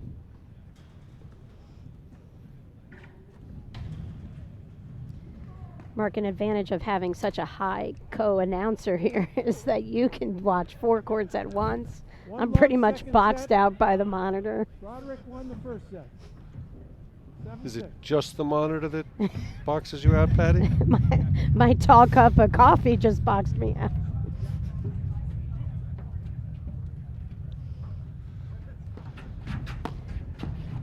Mark, do you see the red sub jumpsuit creeping into the picture over on the far court? Robert Kraus, the winner of the men's 60s yesterday with Gary Chin.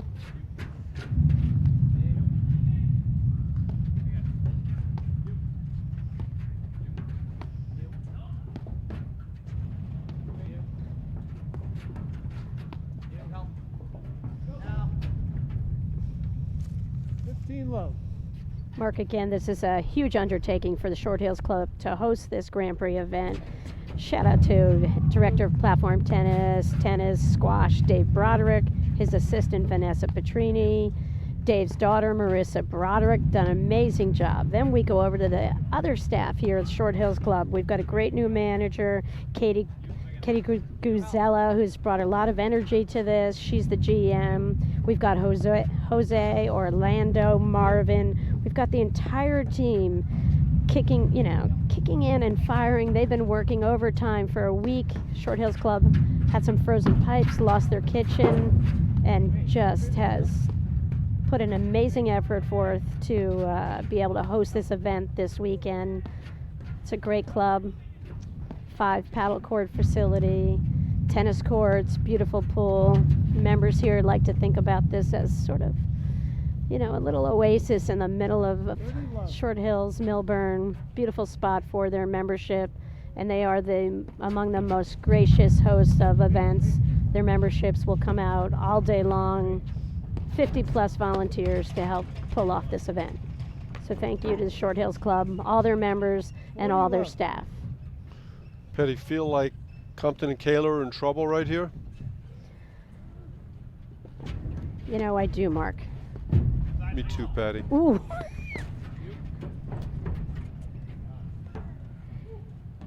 Yeah. They leave 2-love. Mark, as you always do, you're a great analyst for the sport, and you know all these players as well as anyone out here, and you talk about the energy required that it takes to win one set at this level of play. And that first set, we really, you called it had to go to Compton Kahler, you felt, because the level of Broderick and McNerney, 15-love. just can keep going higher and higher out here. And they have so many different weapons that they can go to, where offensively, you know, Compton and Kahler, I think, are a little bit limited in that regard. And I think we just have not seen much of Graham's offensive abilities. 30 left.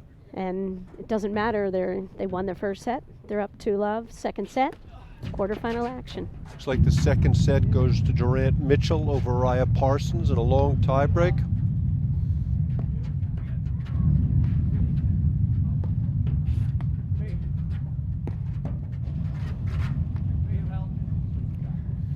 All right, Mark. So what do you do right now? I think Compton and Kahler have to find some energy. They have to speed up the pace of play. I mean, that was a good swing. He just missed it. But we've seen so little offense out of Compton. And he's just got to take his cuts when they come his way. And this is the beauty of Drew Broderick. He's just kind of slowed them down. It's like being caught in the mud. I mean, and there you see Scott Kahler 4 feet off the net. You never see Scott Kahler 4 feet off the net. Well, again, they've gotten away from a little bit of their really good shifting when the ball's coming out of that ad court. And the result is that you got two guys sort of going for a ball versus one guy going for certain for the ball. And that's what we always say, Mark, and you see it all the time with every player. You know, you see teams that shift leave very little in doubt. The teams that stand there and then hope to react in time just will find themselves late and missing volleys.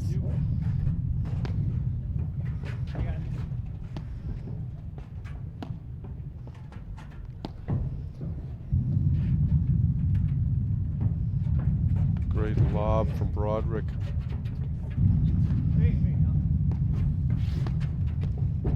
There's a great backhand from Kahler. We take the net.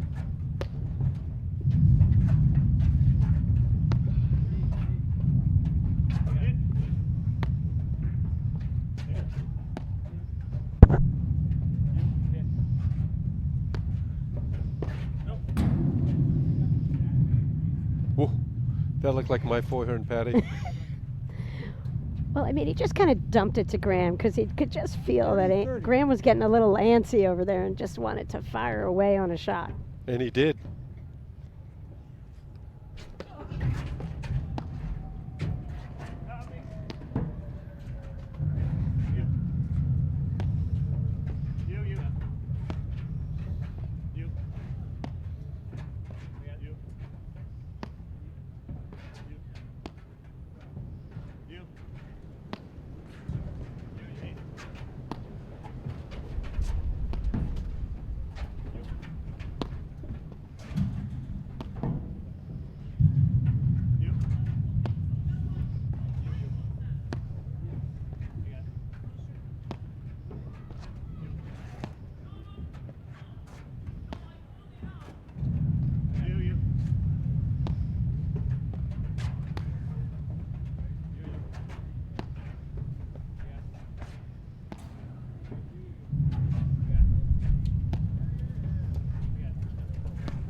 Okay.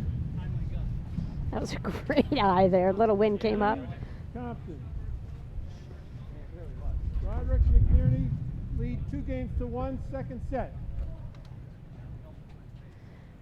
Mark, the winner of this match, plays against Irdoja and Morneau. We have Redberg Hughes, they're already through, awaiting the winner of Durant Mitchell, Raya, and Parsons.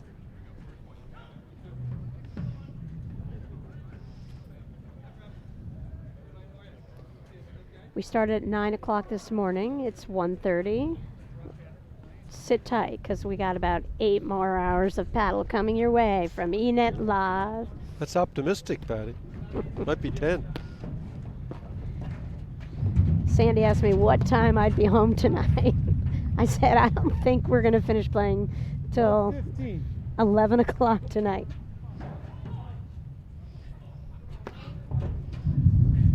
You. Me again.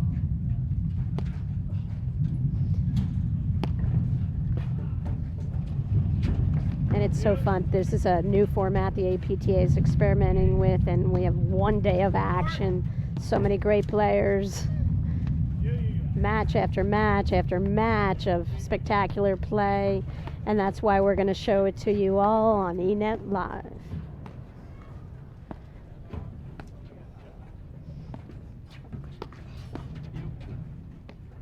APTA President Scott Bondurant's in the house out here.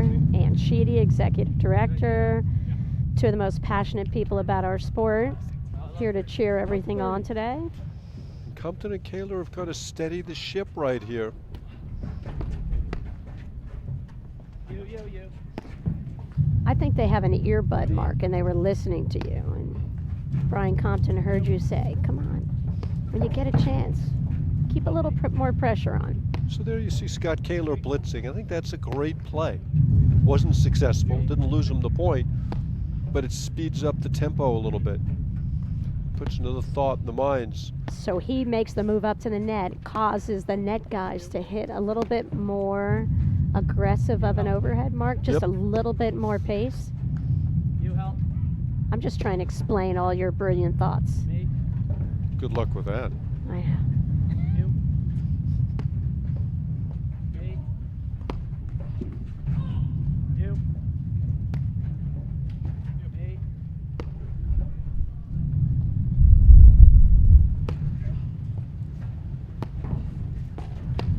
Like that. That's what I'm talking about. Looking for that swing. So love 40.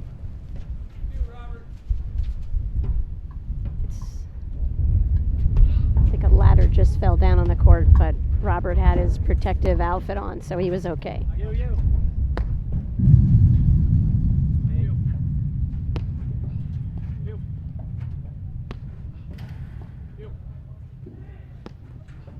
Patty, we talked a little bit about it earlier, but to me this is the brilliance of Drew Broderick.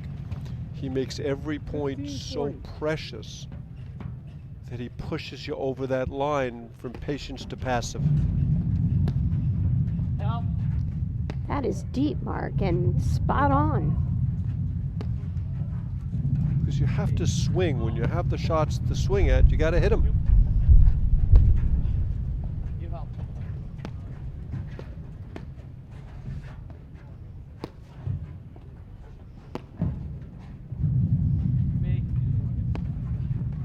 And I think what happens with the baseline players here, you see Kahler and Compton, sometimes against Drew, he just kind of lulls you and you just become exactly what you're saying, passive. And I see it that players tend to play too deep in the court and just are not looking for anything to sort of change it up and to try to disrupt Drew's rhythm on his shots. Big point right here, Patty. See, now that was a ball he really could have swung at, but didn't. I mean, the ball came off the nick pretty far. He had a good place. And instead of really going after it, he kind of guided it, missed it.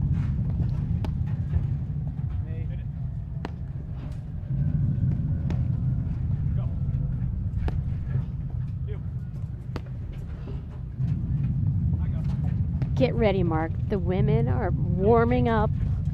I'm really excited about this match, Patty. That's going to be great. Got all national champions ready to take the court. And a great match here in the Women's Open.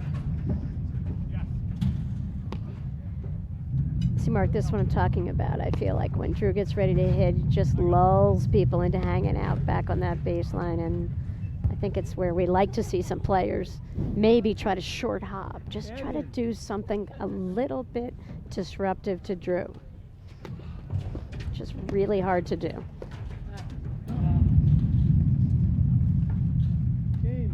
So a Love 40 game goes by the wayside, a couple of bad decisions. Instead of being back even, they're behind again. We've got Scott Kahler serving. 3-1, down 1-3, second set. 15 love.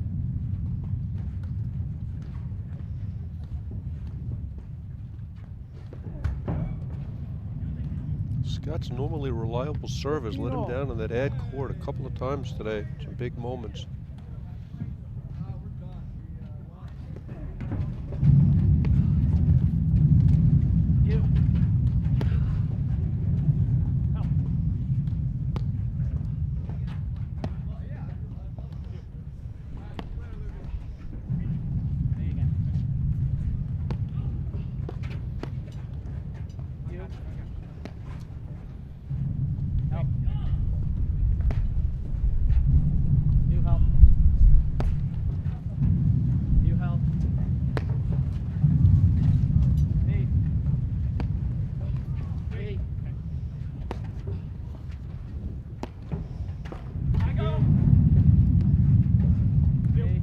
Compton looking for his offense a little bit more.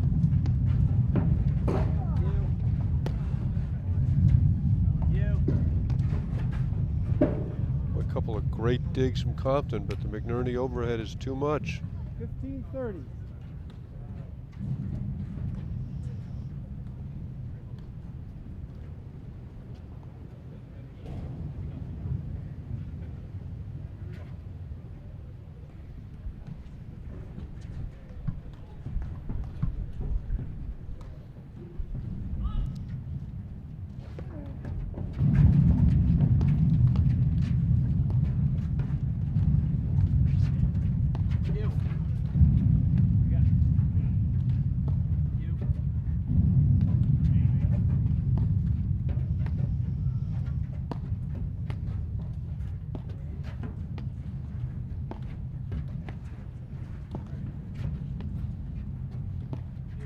Winner of this match to play Irdoja Morneau.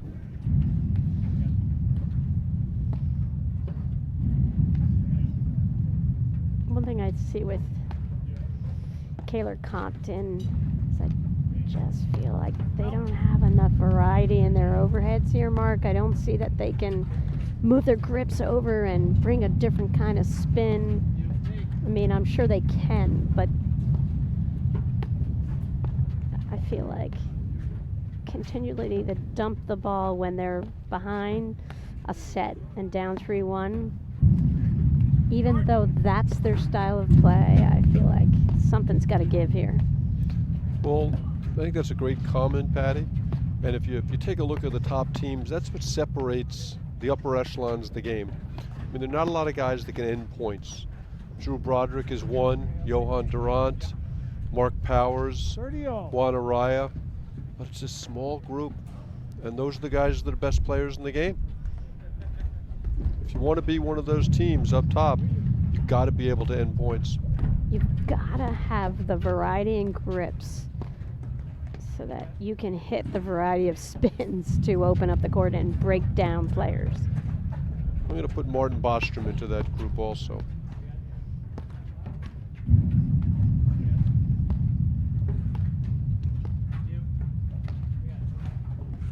But it's almost like the speed of the overheads infuse energy into the point. I mean, like that missed volley from Scott Kahler, you'd expect him to make that 100 times out of 99.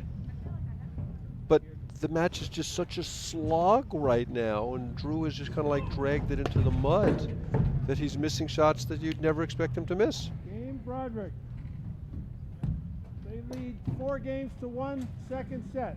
And Mark, we talk about the teams as a matchup. There's also individual matchups where there are a few players in the game who have, a great winning percentage against, Drew Broderick. And I think the matchup, Kahler against Broderick in particular, has favored Drew mightily over the last couple years. And I think sometimes players have a little psychological, mental advantage over other players. And I feel that Drew Drew has that element against most players in the game out here, and I feel that a little bit here. Well, Scott had made a big leap this year. He won Patterson with Graham McNerney, beat Juan Araya there for the first time in I think 27 tries. He won Cincinnati with Brian Compton, beat Araya Lepavere there. So he's made that leap, but here you could just see the game is leaking oil, and maybe he just doesn't have that offense that he needs. But this thing is going to be over very soon. 30 love. So Araya Parsons up 3-1 in the third over Durant Mitchell.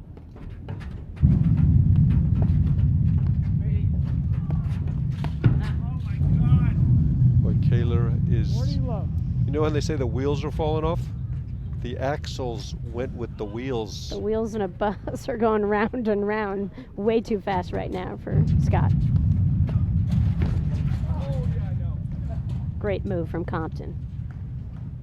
Yeah, but we haven't seen enough of that. 40-15. Enough of infusing the points with energy. Right. Looks like it's a little too late here. Well, as we know in paddle, it's never too late. That's great slash, and that's exactly what you were talking about, the ability to end points with variety. How many matches have you seen Drew Broderick and anyone lose after they won the first set? Very few. Yeah. Well, Talk about how many matches have you seen Drew Broderick lose? Being able to close out matches, front runner. I mean, he's as good as anyone in the game. So here we have Brian Compton serving, down 1-5, second set. They lost their first set in a tiebreaker. It's Graham McNerney over in the deuce court, the righty. Drew Broderick at courts, the lefty.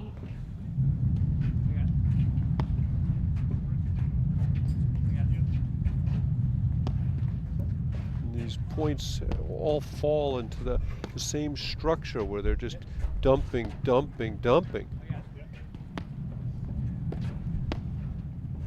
Too often the end has been a missed volley or a missed overhead.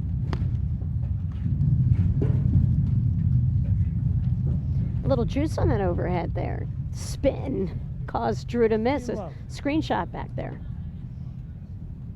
15 love.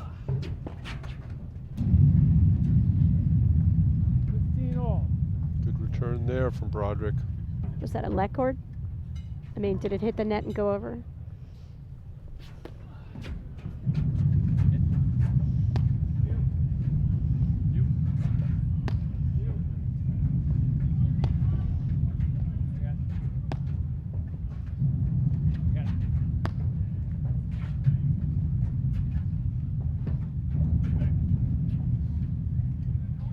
$30-15.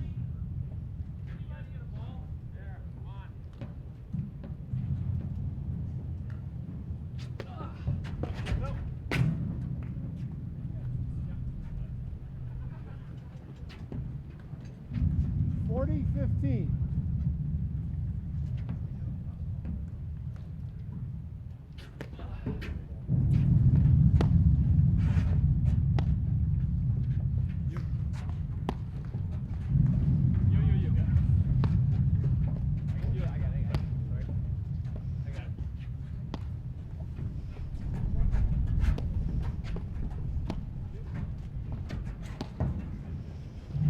Shout out to Sue Airy's sister, Jan Ekstrom, who's tuning into the live streaming.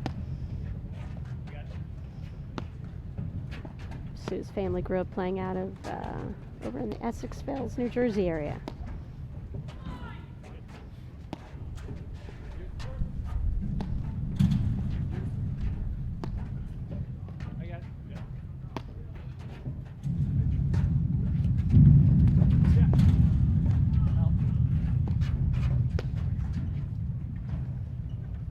Yeah, at least there they tried something different, created a point in transition. 40-30.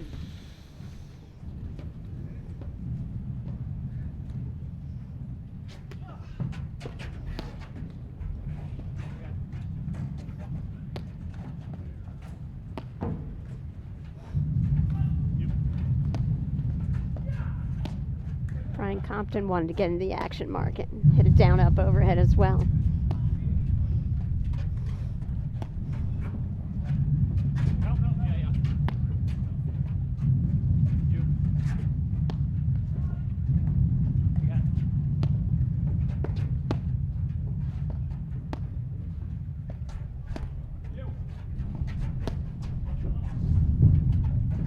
Sometimes I think Broderick likes to get out of position just to chase the ball down behind him. I was thinking the exact same thing.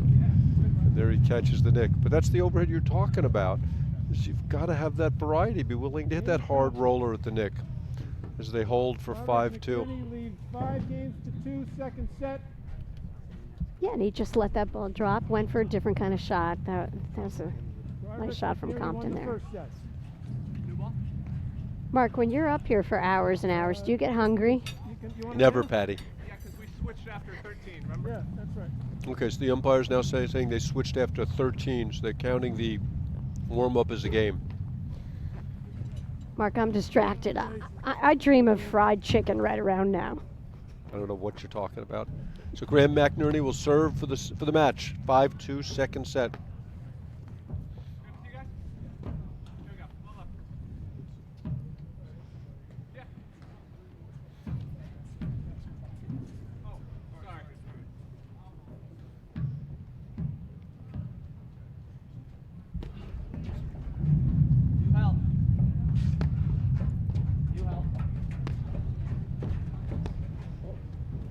So there you saw Kahler step in and take the backhand early.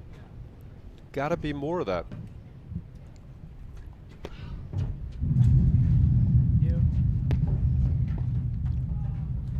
There got to be less of that. There's no commitment on that forehand. You agree? I totally agree. And switch. You. I mean, in Cincinnati, we saw so much dynamic offense out of the Compton corner. And today, he's just been a non-factor. He's been lulled like many opponents. He sort of gets lulled by this pace of play. And that's what I'm saying. He plays so far deep and he just becomes flat-footed.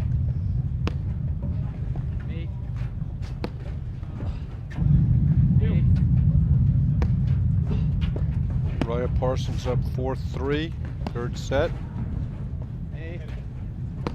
Over Durant Mitchell.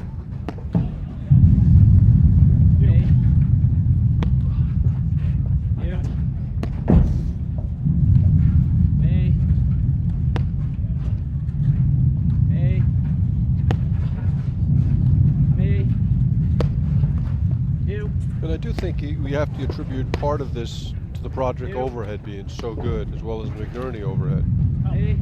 But like there, you saw Kahler step in and hit a backhand, and I just think they've got to be more willing to do that. Mark, one of the things I see with these top players out here, with Broderick, you see the preparation on the overhead is paddled back really early. I feel like the moment his paddle's back, he sort of is dictating the footwork and can sort of, just quiet his opponents time after time.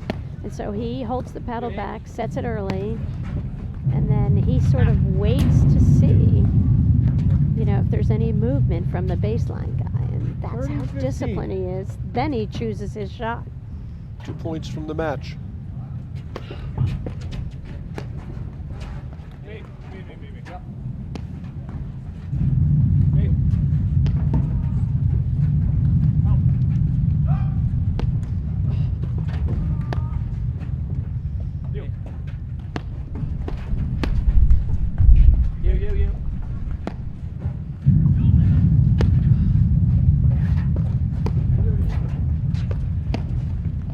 Good aggressive point from Compton. That's just what you got to see more of. Does that sound like an Araya? I think there was a little bit of an emotional outburst. I'm guessing Durant Mitchell won the point. Wow.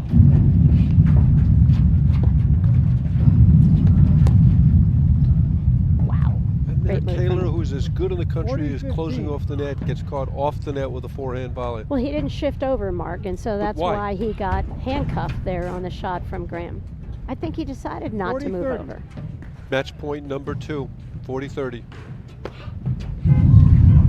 You. You.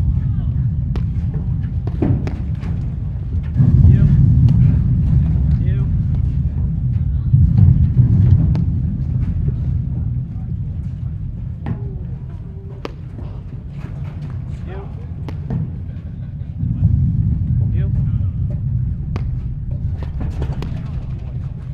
You.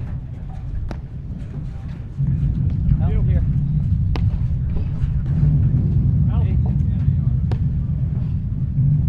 You. Out. You.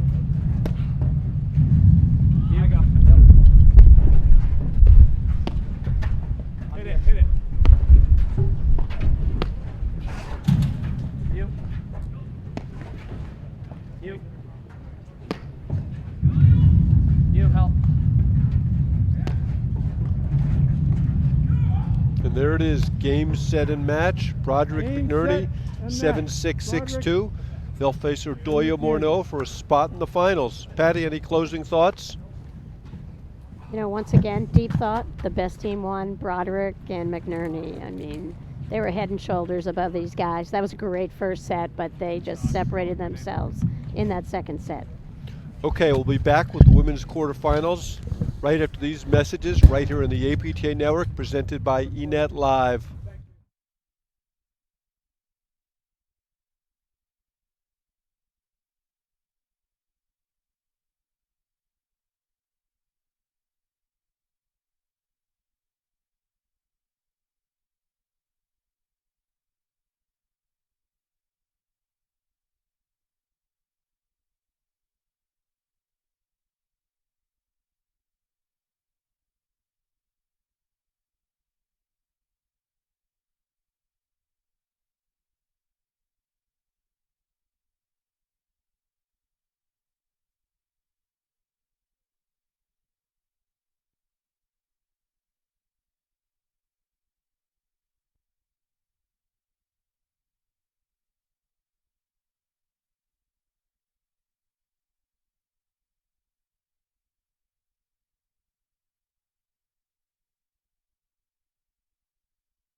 your right hand down the ladder a little bit. It has to be in there. You still got weight on it, so it's just, the top part has to be lifted up a little bit. Just go down a couple of rungs, pull up, and now pull up on the handle. Okay. You know the ladder. Yeah. That was an English page, not an That's mine. Ready to switch. Oh yeah, that. All right, we're on a seven game ball rotation. Okay.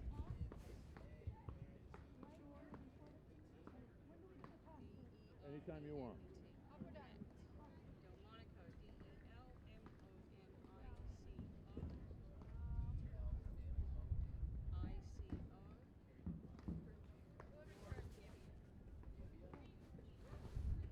Choice of sides, ladies.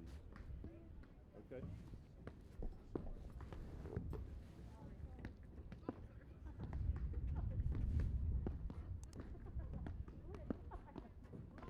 One other thing, in between sets, we have 2-minute TV break.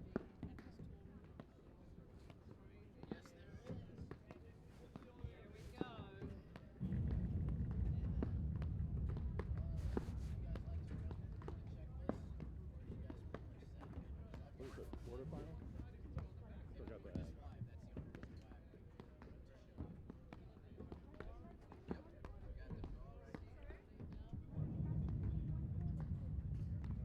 I couldn't hear.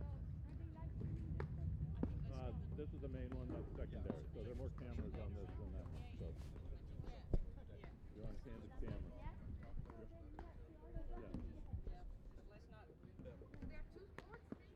Yeah.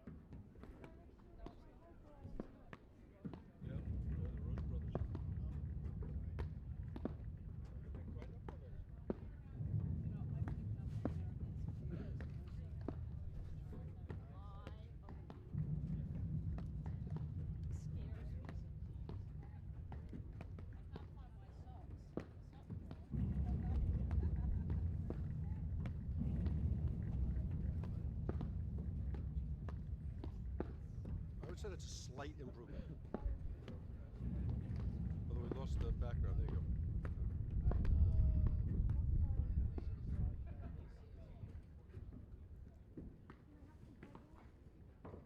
Yeah. Okay. Okay. Okay, fine.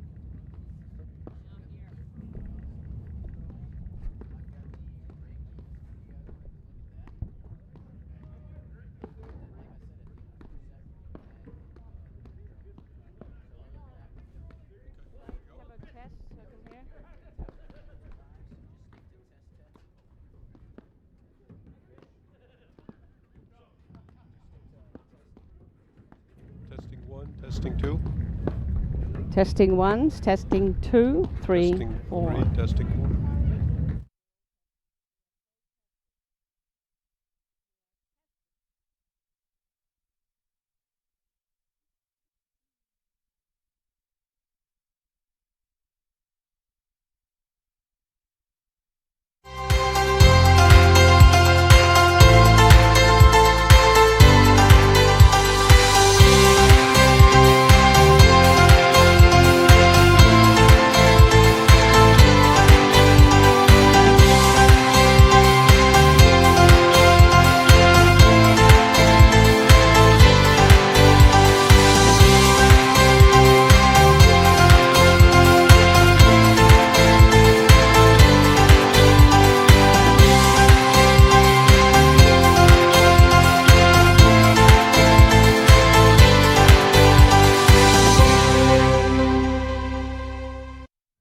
Welcome to the APTA's 5th Grand Prix Tour event, the Short Hills Invitational, presented by Maplecrest and supported by APTA national sponsors Viking and Uline.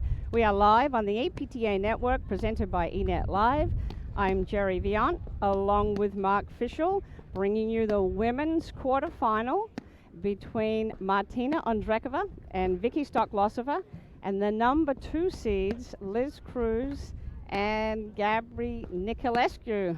Mark, we're very excited about this matchup. Let's talk about the players and talk about why we're so excited. Well, first let's introduce the players. All are former national champions. Actually, 2 are current national champions. Martina Andrekova won in 2016 with Gabby Nicolescu. Had 2 years where they're virtually unbeatable. Martina's working at the Greenwich Country Club. Vicky Staklasova is the 2-time APTA national champion with Anna Brzova in 13 and 14, has been in and out of the game the last 2 years, and is generally considered to be one of 2 women who are the best players in the country. She's had a dominant season with Jade Curtis, who we hope to see her at nationals with. Is picking up for Anna Zabori, who's not here this weekend, and playing with Andrekova. And they're going to be facing Liz Cruz, who's won 2 national titles, one with Anna Brzova in 2015, and then last year with Gabby Nicolescu. Liz is the director of racket sports at the Patterson Club. And earlier I talked about the top 2 women in the game, and the other woman who's dominated the game the last couple of years is Gabby Nicolescu. Gabby works for Amanjot Singh at platform tennis at the Millbrook Club in Connecticut. And Gabby has really revolutionized the game with her speed and her power, her overhead, her volleying. She's been an absolute dominant force. And it's really good to see Gabby again. We haven't seen her all year. She had a baby in late December, and this is her first tournament back. So you see the players warming up on the court right now. On the right, on the bottom, is Liz Cruz. And Liz does everything well, Mark. She completely understands her role on the court, regardless of whom her partner is. She's very positive mentally. She's in every single point. And we saw that last time we saw them play, that last season, she and Gabby switched back and forth. So who's going to play the deuce side, who's going to play the ad side. And I'll be interested to see what they settle on now, because Liz has got a little bit more match under her belt coming into the season. As like you said, Gabby, this is her first tournament back, so whether she'll stay on the ad side or not. And you'll look, Gabby Nicolescu's on the left taking the practice serves, and she has just got a monster aggressive game. She can hurt you with her roller overheads, with her huge forehand. Best overhead in the women's game, in my opinion, by far. Yeah, she really goes at you with the ball. And down the other end, in the blue, on the right hand, Move to on the the blue, side. yeah, is Martina Andrekova, smooth player. She's like she and Vicky, they're like the smooth, quiet assassins. Silent, but deadly. We're going to see a lot of emotion out of that team today. I don't think so. Well, we did see a huge temper tantrum for Vicky in Boston. Oh, yeah, that was dramatic. It was a slight kick of the toe, kick of the ball. But, you know, as much as Nicolescu's going to throw at them speed, I don't think either one of those players is going to get caught up on it, because they're just very calm. There might be something to do in the water in Slovakia, where they're both from. These guys grew up in the same hometown, went to the same high school. They're just, nothing flusters them, and they're not going to try to go with the speed of Nicolescu. They play within themselves. So the big question in the match is how physically ready Gabby Nicolescu is to play paddle. I mean, having had a baby 6-7 weeks ago, it's just remarkable that she's out here at all. Yeah. So, you know, and her game is built on athleticism. She is, maybe along with Roxy Anika and Anna Zabori, the best athlete on the women's tour. So what she's going to have, I don't know. When she's right, she is a load, and she is really difficult for Martina Andrekova to deal with, because Andrekova does not like the ball on the wires. She likes cutting off a lot of balls, and you'll see that really hard overhead from Nicolescu, which has frankly dominated the game in the last 3 years. Right, and she loves to go into that deuce court backside. Let's just take a quick look at the draw, because I think maybe that's a little bit of a factor. Cruz Nicolescu had a 7-6, 6-2 match, came in a little bit late from lunch. Andrekova, Stoklasova had been off the court a little bit longer with a 2-1 over Brown, Cobbs, Tarzian. So the tactics are going to be interesting. I'm really looking forward to seeing who's going to play that ad side in the backcourt. And Liz Cruz is serving. Starting out in the I formation. And in comes the sneaky Vicky Stoklosova. She is sneaky. In a very positive way, of course. But she sees the court so well.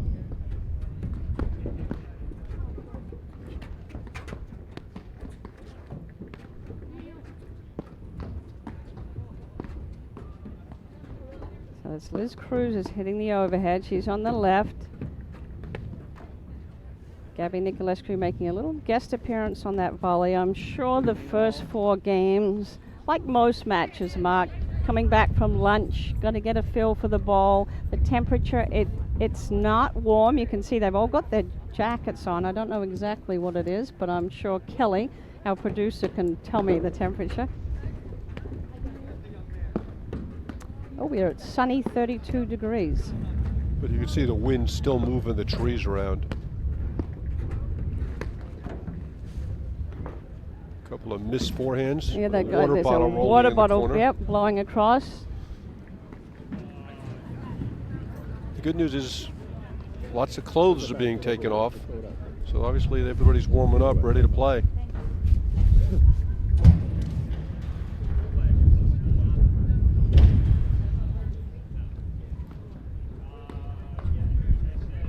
Score 30-15. 30-15. First game.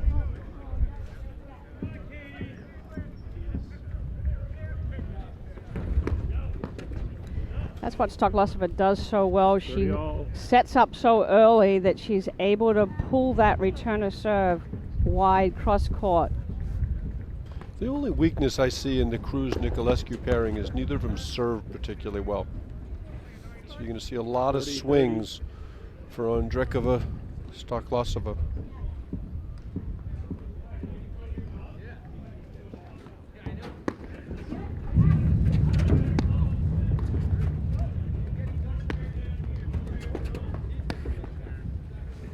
Nice spot by Liz Cruz. Rare error-laden game from Stoklosova.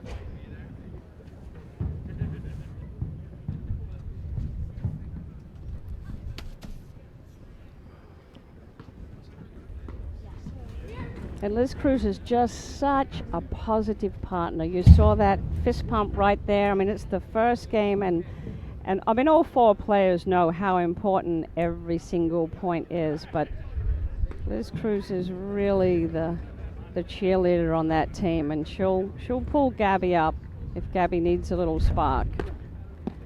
Vicky Stoklosova is serving.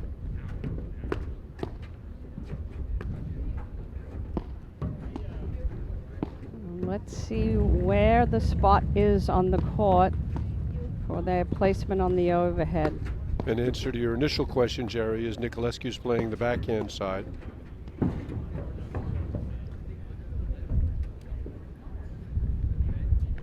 About 15.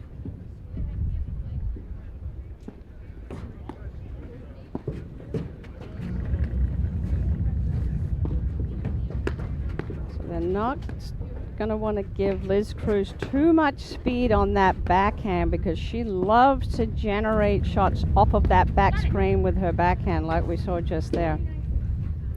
Yeah, her forehand tends to be a little more up and down than the backhand. Backhand's rock solid. But it's that backhand, high backhand off the back screen where she really has a lot of range. 30-15. So I see 3 of the 4 women's quarterfinals have started. Yeah, we'll get some updates on scores. Keep everybody posted. 40-15.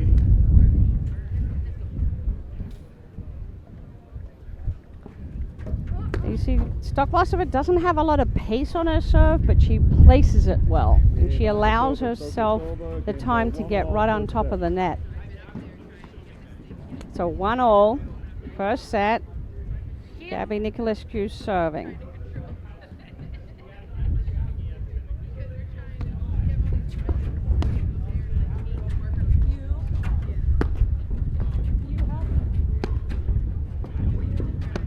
This is the first time I think Ondrakova, Stoklosova have played a paddle match together. 15 love. Tournament. Yeah, tournament, yep.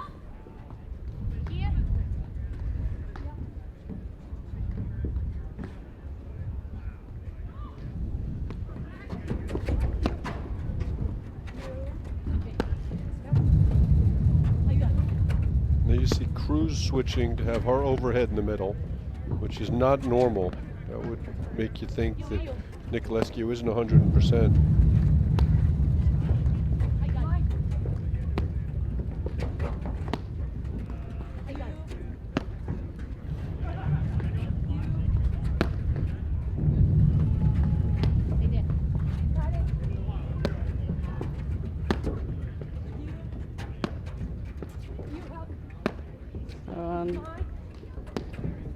Ondrakova, Stoklosova need to get their lobs up higher and deeper. Take away the options of the overheads for Cruz and Nicolescu because they can hit the slash, they can hit the roller, they get their lobs up higher and deeper, or get their feet out of the service box and give them more opportunity to see a short ball to attack.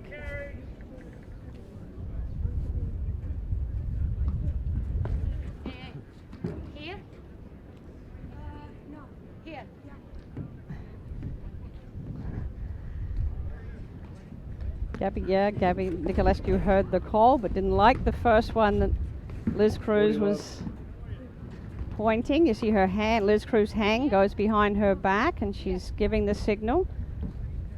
Nicolescu says, yep. Some real sloppy play early, a lot of missed shots. 30 all. Lunchtime. That must be it. Yeah.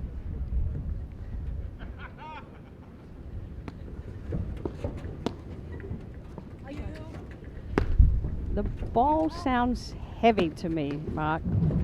Right? Temperature.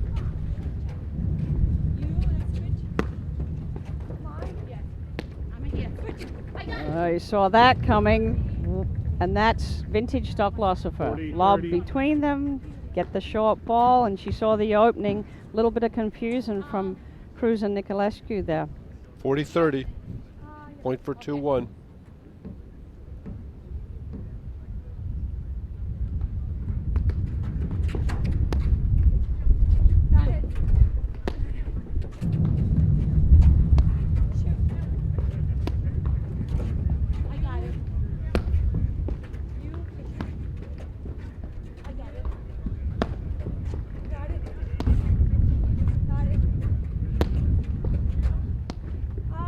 Ondrakova doing a good job handling the different spins from Nicolescu there. She's not real comfortable on the wire, so you can see her blocking a lot of those balls. But this is where she is real comfortable returning serve. Beautiful return. Advantage Ondrakova, Stoklosova. It's really all about being accurate, you know, picking your spots, not going for too much. Finding the right hip.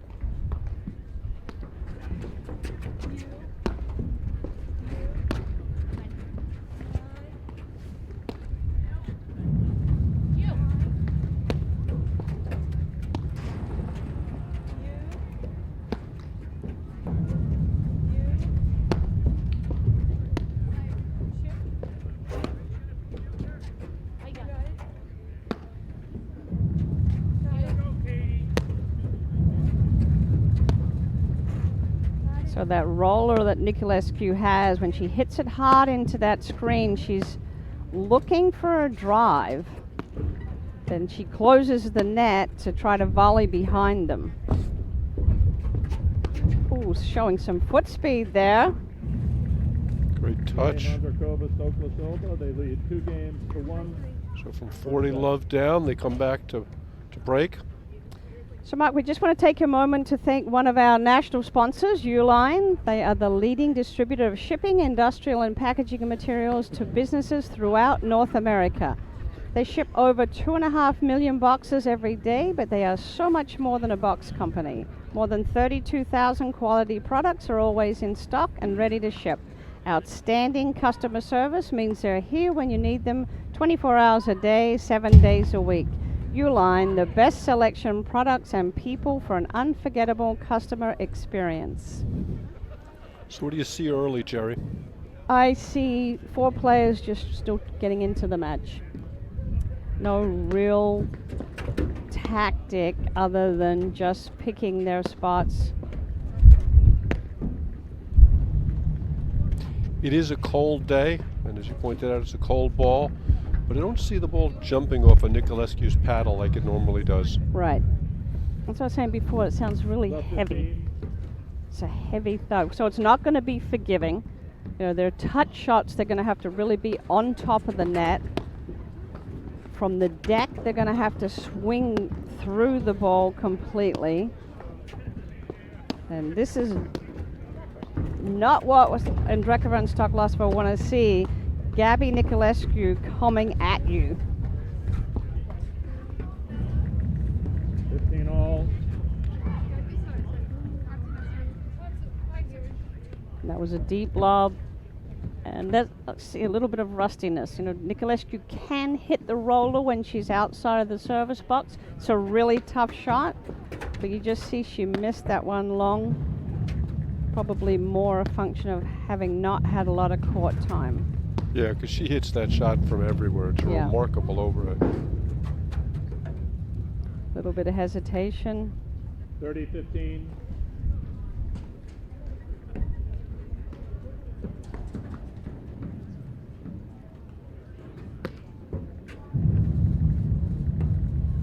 All.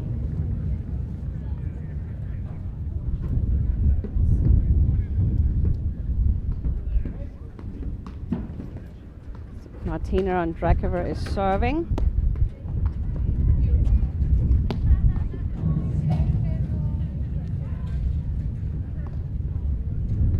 .40.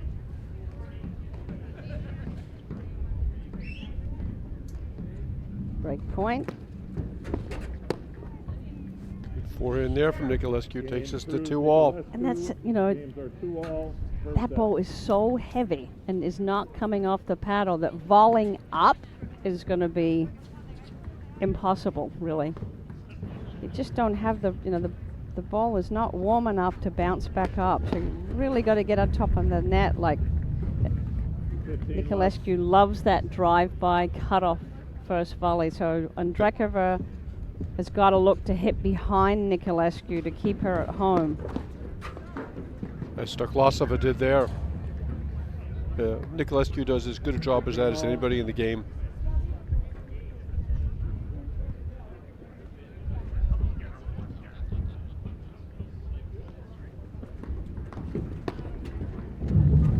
That's the play. When you have somebody who's roaming across the net and cutting off the return of serve, you've got to change the look. Yeah, we saw that with Jeff Morneau in one of the earlier men's matches where he was just constantly cutting off the middle of the court.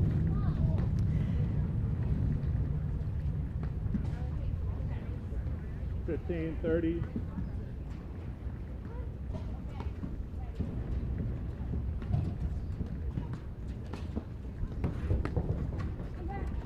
That's a great lob. A winning lob. 15-40.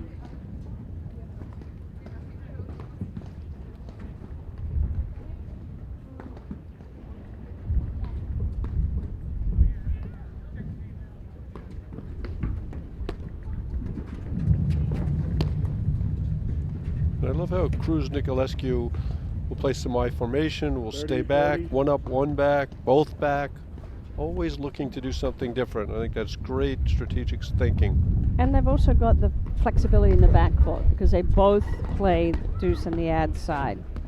Okay, so they're not in any panic to switch back.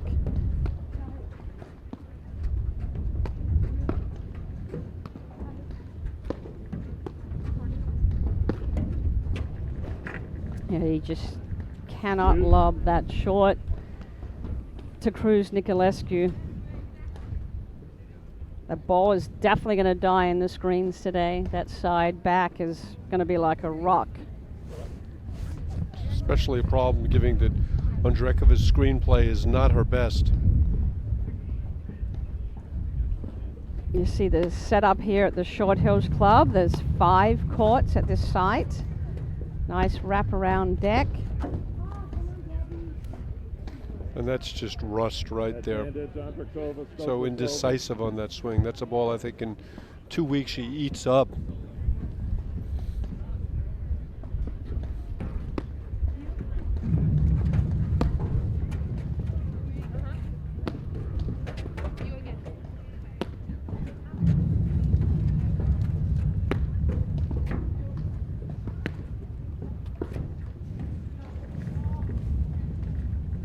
Game Andrakova Stokosova. They lead 3-2 first set. All right, we're going to get you some scores from the other women's quarterfinal matches going on.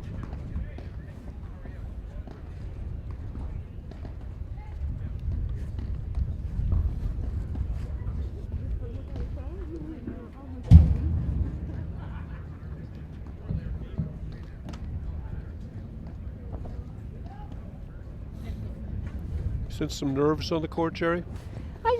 No, I don't see nerves. I just see, you know, a little rust, and the first match back after lunch, it always takes a little bit, especially when it's this cold. Got to hit a few more balls. 15 love. Not seeing a lot of long points and a lot of creative. Oh, well, there's a rip. There's a right on cue. Here we go. You know, you just have the sense that if Niculescu gets going, just her pace and spins and speed. And that's what Stoklosova's got to be careful of. And she's usually pretty good measured that she doesn't go for the big hit. She can hit the ball hard, but she, you know, likes to play the percentages. Doesn't want to get, you know, make 2 and miss 5. Doesn't want to make 2 and miss 2. There's a great inside-out forehand from Niculescu. Not the risk taker that Niculescu is, nor is Andrekova.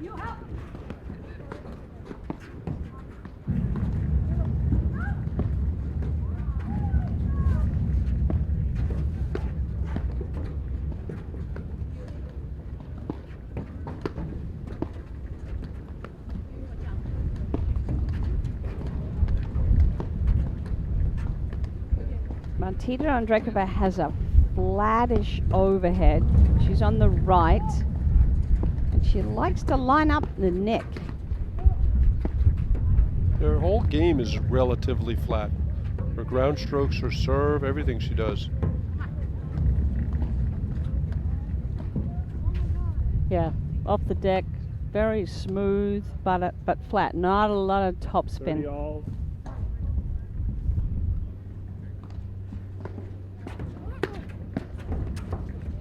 There's a great blitz from Niculescu there. 30-40.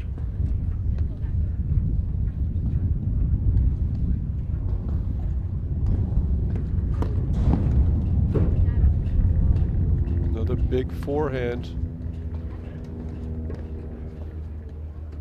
Niculescu looks really good to me, Jerry. Yeah. Not popping it with the overhead like she normally does, but I'm very impressed. Better than I thought I was going to see.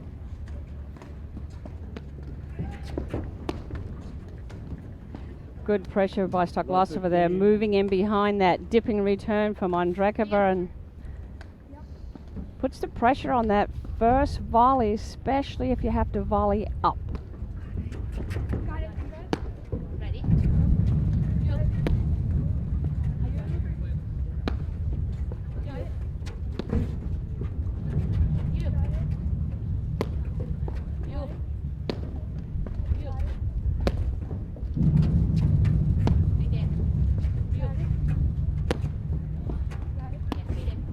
So, Jerry, would you say that Stoklossova and Andrekova are the best team from the Czech Republic?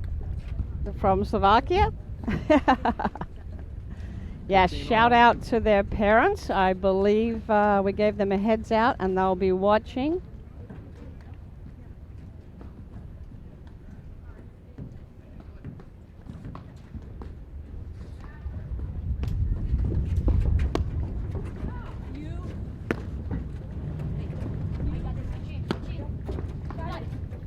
there they're moving to put the Nicolescu forehand in the middle at the net.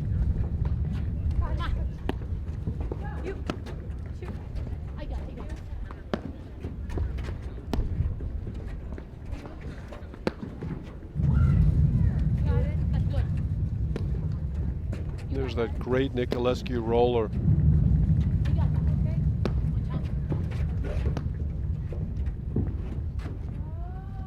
That's not Andrekova's game. 30-15. 30-15.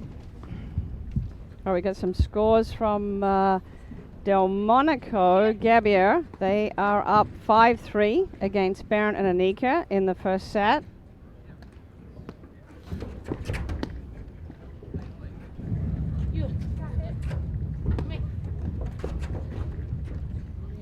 That's a good idea from Andrekova, but she misses it.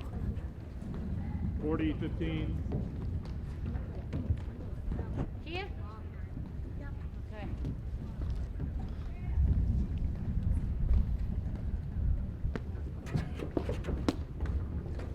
Good forehand return there from Andrekova. 30.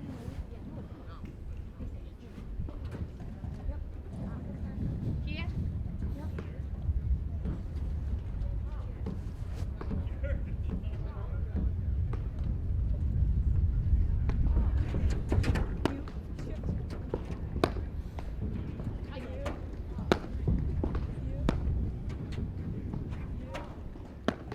All right, Mark, we have a special guest here. Would you like to introduce your friend from Long Island? My friend and former Miss Doubles partner who slummed with me a couple of times, Liz Jaffe. Lizzie, welcome to the booth. Thanks for having me. Good to see you guys. And that was never slumming it with you. That was a lot of fun, as always. So here we are. So, Liz? How come you're not playing, Liz? You have a bad elbow? Actually, it was playing with you and Anna Zabori and Dan Englander. And I must have been chasing one of your crazy spin shots and that must have been it. Hyperextended something. So I am resting and getting ready for nationals. And I think you're having a look at your fellow competitors here. Have you been watching this match at all? So I tuned in on this match, and Lauren and Kerry won the first set 6-3. So you're talking about the other match, Barron-Anika. Yes. Oh. But thanks for that update. Okay. So we're watching the Vicky, Martina. What is the score? We're in that watching match? all these national champions here battling it out. 4 of them on one court, huh? Yes. A couple times. Yep. And so far, impressive return to the court from Gabi Nicolescu, who is serving right now.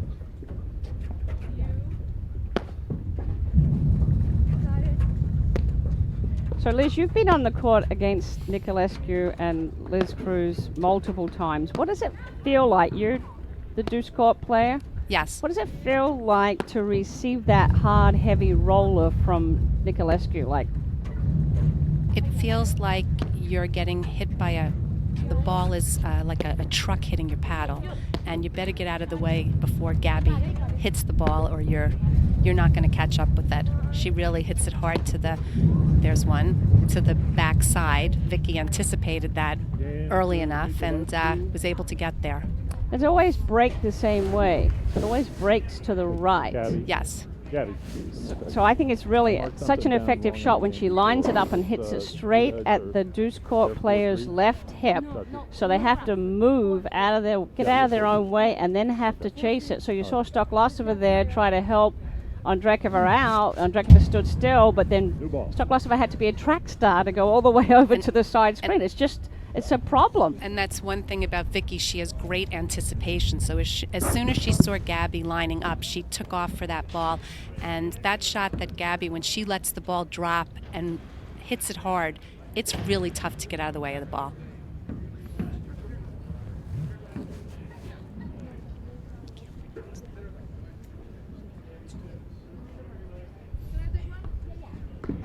Okay, the team switching balls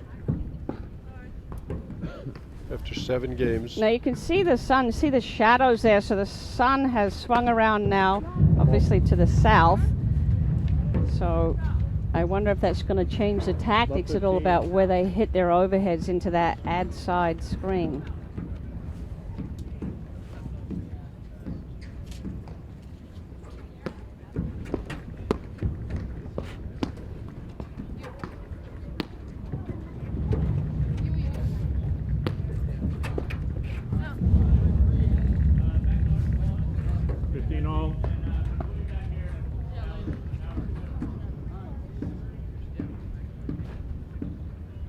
You see, Liz, you see any particular strategy from either of the teams? I think that Cruz is super smart. She's patient. She will move her lob around and look to dip that backhand at their feet. And Nicolescu is just looking to pounce on that. And for a lady who just had a baby a month or so ago, she really, she hasn't skipped a beat. She's quick as a cat.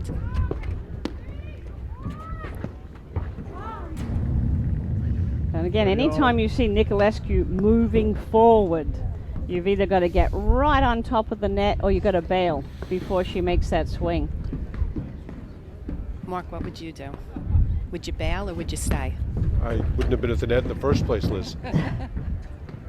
Good return there from Cruz. You just kind of feel a little spark coming from Nicolescu. She's looking to move forward more. She's moving in on that return from Liz Cruz.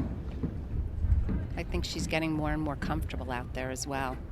First time back playing a tournament, big tournament. Any tournament. This last year's Nationals. Yes. And do you think, the style of Stoklosova and Ondrekova, that just quiet, steady, slow, they're not going to give you anything. I mean, they're going to force Nicolescu Cruz to take chances. They're going to force them to try to go for too much, because when you play Stoklosova, she keeps wearing you down. That's what she is. It's survival of the fittest out there with her. You pull the trigger too soon, that's what she's looking for you to do. Point for 4-all. That's great volley from Ondrekova.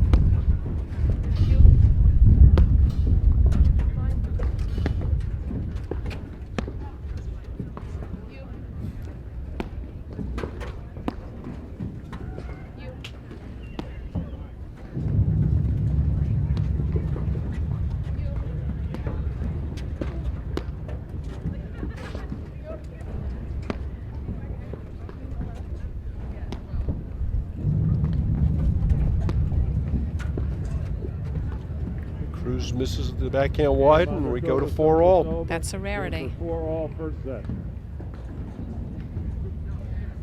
I kind of expected this, like a little bit of a slow start in the beginning till all four players could get into it.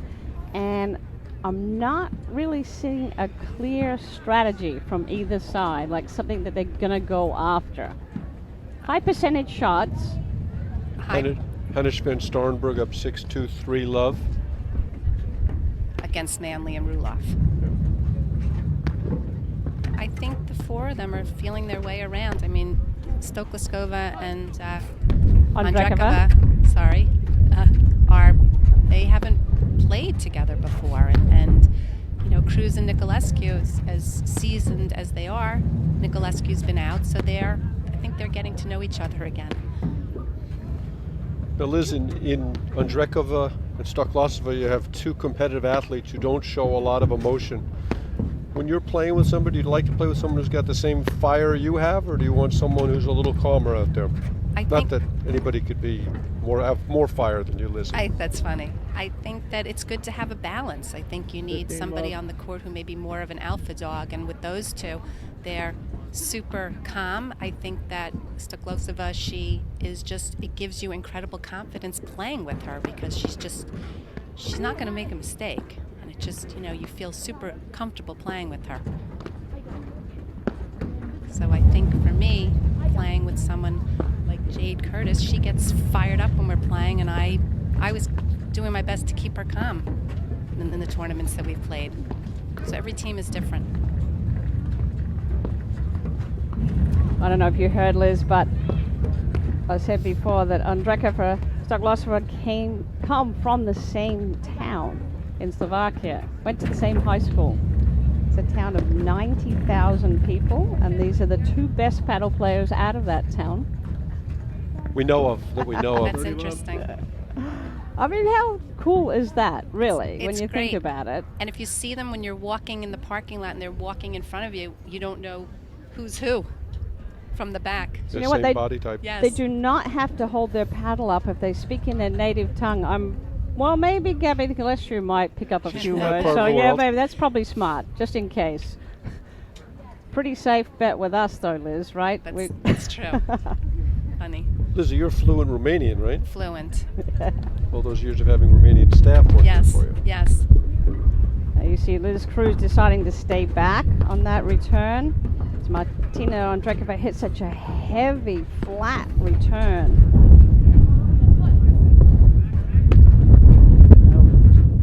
Listen to that wind whipping out there.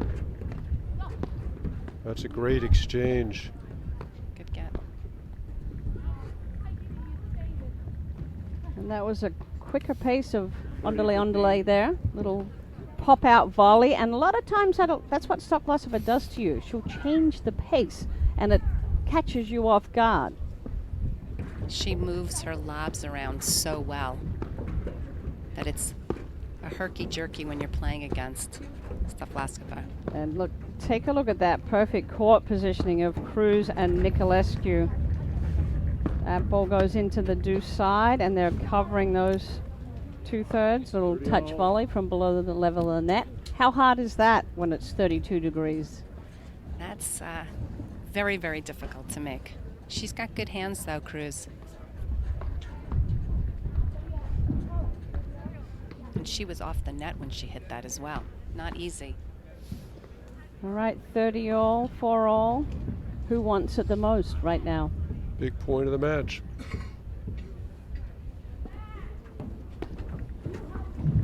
Nice return.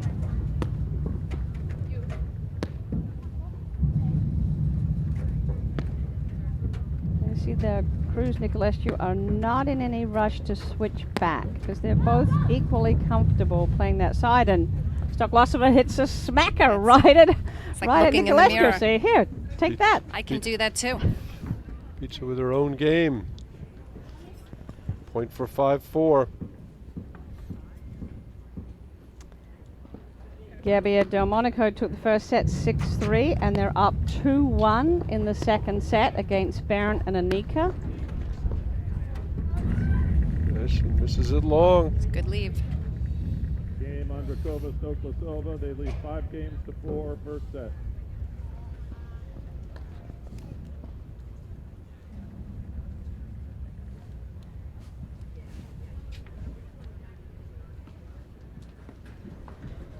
And we would like to thank our other national sponsor, Viking. Viking Athletics is a premier brand and the undisputed leader in platform tennis. Viking is platform tennis. The Viking Extra Duty Platform Ball has been the #1 selling ball in the industry for the last 20 years. It is the official ball of the APTA, of the APTA Nationals and President's Cup, and of the Grand Prix Tour. And this is our last stop on the Grand Prix Tour. Liz Cruz, thank you for stopping. Liz Liz Jaffe. Jaffe, The thank other you. Liz. No, she's out there playing. Thank you for stopping by, and we look forward to seeing you in Pittsburgh in a few weeks. Thanks for having me. Good to see you both. I'll see you soon.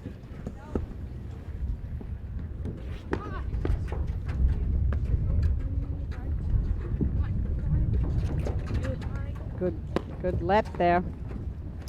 Oh, there's that roller. Stoklosova was halfway over there. Yeah, she was, right? Unbelievable job by Andrekova blocking 3 in a row of those. Finally hit a great backhand. Nicolescu missed the volley.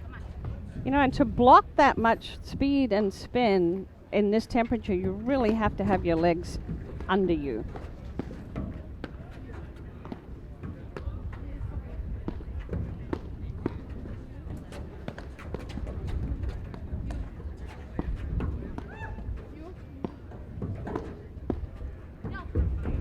Yeah, those balls are just not going to come up.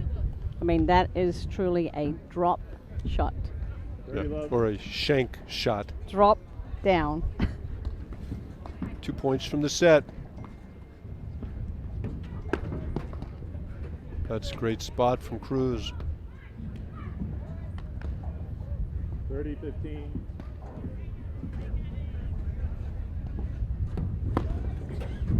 And there's that big Nicolescu forehand we love so much.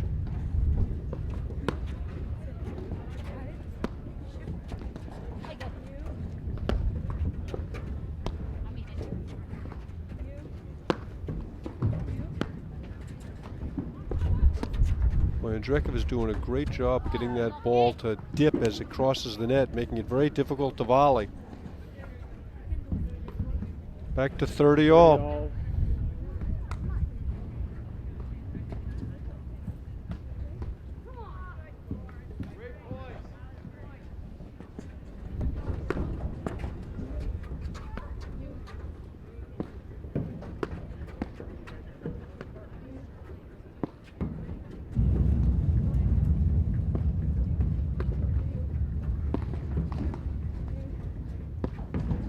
Andrekova and Stoklosova have pinpointed the backhands off of both players. Although I think the backhand of a Cruz is the stronger wing. It is. They have to just watch the speed. I mean, if you place it without too much speed, you're okay. If they give it too much speed and they get it high in the screen, then watch out. Too many balls at this point to the Nicolescu forehand.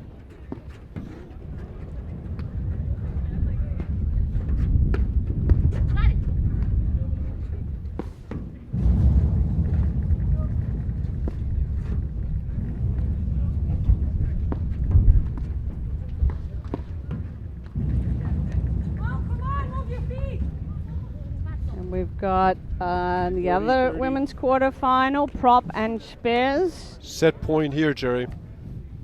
They are up 4-1.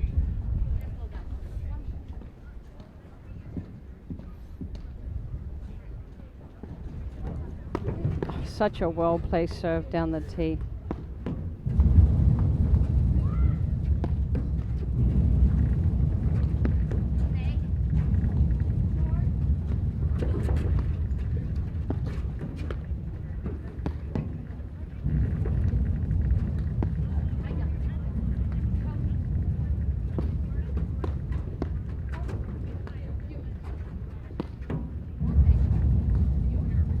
Here, Liz Cruz calling to Nicolescu all day. Those balls going into the screen, and that was a nice rip. But that's the spot they've got to avoid. That's where the offense is coming from right now.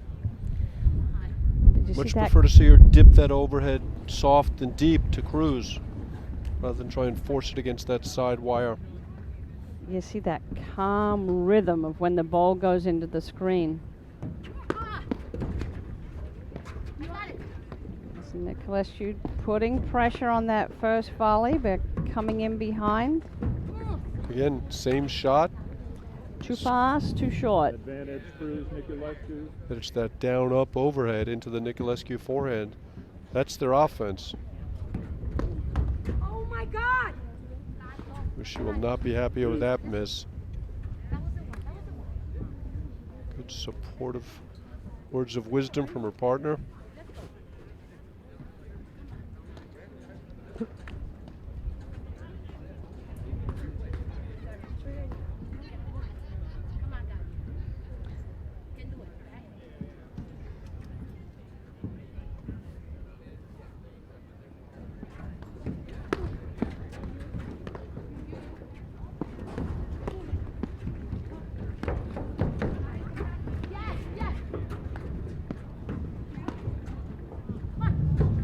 Cruz just misses that one long.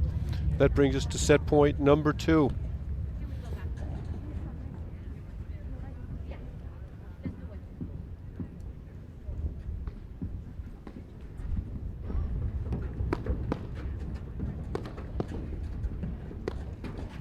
Is that coming forward, and Andrekova was able to get out of the way, and that is the first set to Andrekova Stoklosova, 6-4. Not much in it, Mark. I expect to see a little bit of a regroup from Nicolescu Cruz in the second set. They're looking, you can start to feel the spark of Nicolescu coming at later part of the second set. So we're going to take a break, and we'll be back here in a moment after these messages right here on the APTA network, presented by eNet Live. From spinning to swinging to throwing, you never know what's next for you. That's why at North Shore Orthopedic Institute, we're always thinking ahead of the curve. From treating the pros to weekend warriors. From minimally invasive procedures to regenerating knee cartilage, helping you wake up pain-free. At North Shore, we're not just here for you now, we're helping you be ready for what's next. Down 3-2. Gabby is down 3-2. Here's a great view of the grounds here at the Short Hills Club from the drone. So 30 seconds. See the pool? Jerry's going swimming in there tonight after the tennis battle's done. There's the skating ring. I thought I was doing that. And an excellent shot from above. Those look like two Brodericks to me. Dave Broderick is the director of racket sports here at the Short Hills Club, and he is the tournament director for the Short Hills Invitational. And we're going to start the second set with Liz Cruz serving and staying back.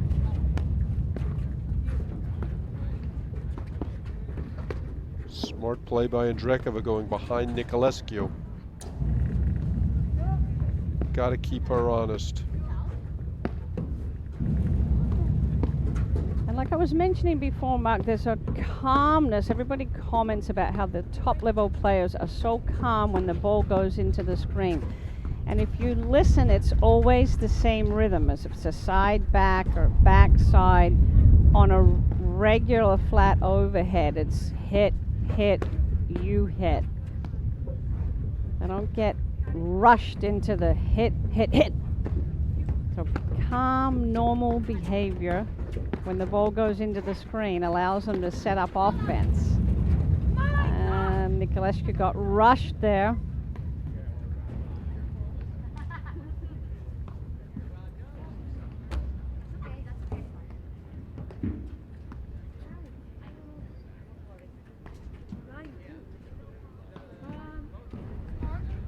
I've got it as love 15. First point.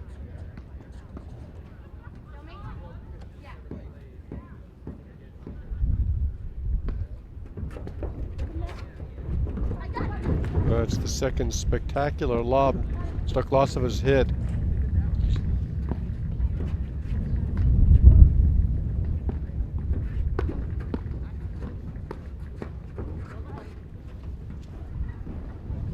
Ball's wide. Yeah, that was wide, yep. Love 30. I think it's important for Cruz Nicolescu to get off to a good start in this set. As you said, they were starting to develop some momentum into the second.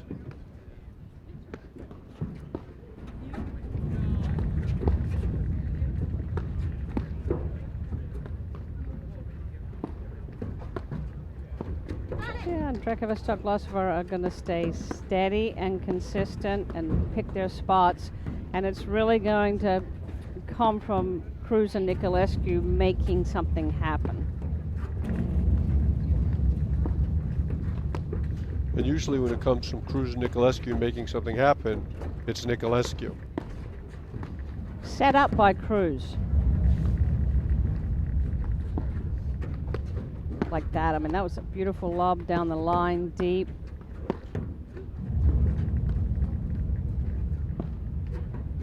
But Liz Cruz will take her shot if it's there. I mean, if they hit that overhead too hard, too high in that back screen, she will drive it. And that's Stoklossova making her opponent feel uncomfortable. She gets you off balance. Her different combination of spins and speeds and placement. 40.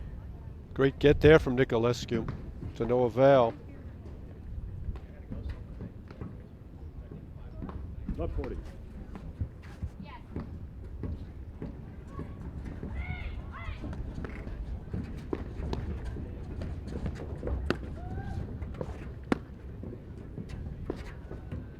Great spot from Andrekova. And they go up an early break in the second set.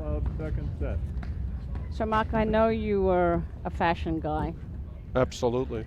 First part of the Times I read every Sunday morning. So I want to point out to you that Andrekova and Nicolescu have on their national native Olympic hat from Slovakia.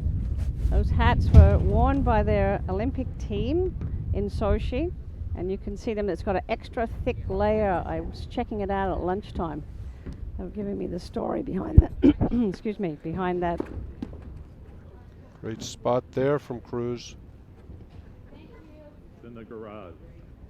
Mark Bliss informs us that it's in the garage. The ball. So somebody will be taking a walk. Although we've got a nice crowd here at the Short Hills Club starting to come in. We've got other matches, other tournaments going, and we'll bring you updates from the other draws, the men's open and the bees, as well as the elite men will be on, back on screen. Got a lot of paddle to go. Hunnish Van Starnberger through. Proppenspez got the first set over Nuzlocke and Process, I think that's how you say her name. New player from Chicago who I am looking forward to seeing play. I've heard a lot of good things about her game, Mark. 15:30. We'll try and get a Barentanika Delmonico Gebbia score for you. Barent, Gebbia, and Anika were up a break in the second set. You see Stoklosova hitting different combination of overheads there.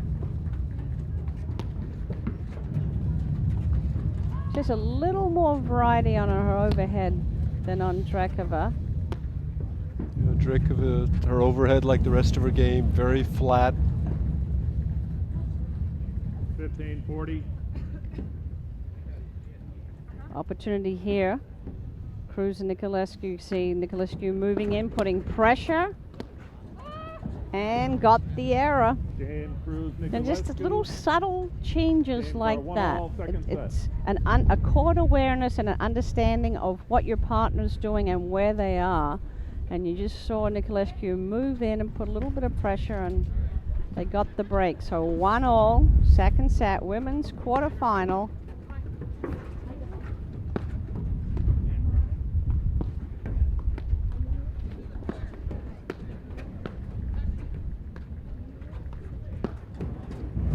There you see the switch, putting Nicolescu on the left, which sets up her roller overhead.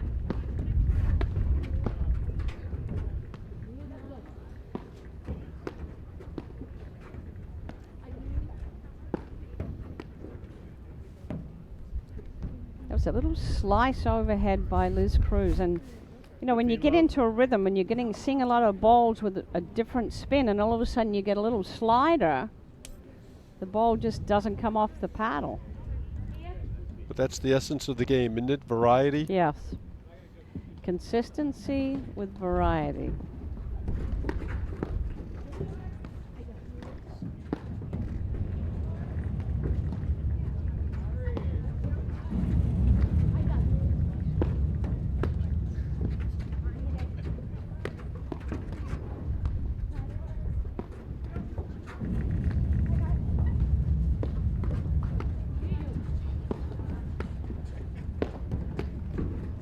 And Drakova hitting those block lobs off of a roller.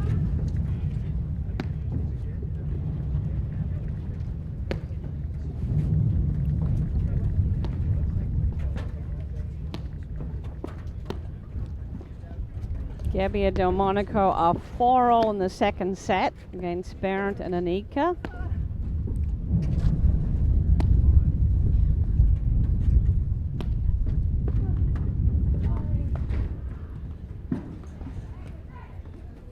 Love.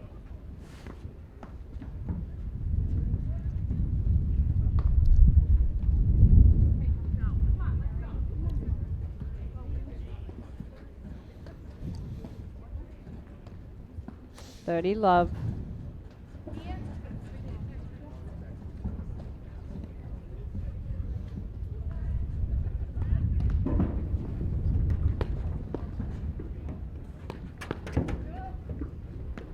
Smart lob by Stoklosova. Gives Andrekova time to get back. And woo, lines up that right hip with a heavy, flat drive.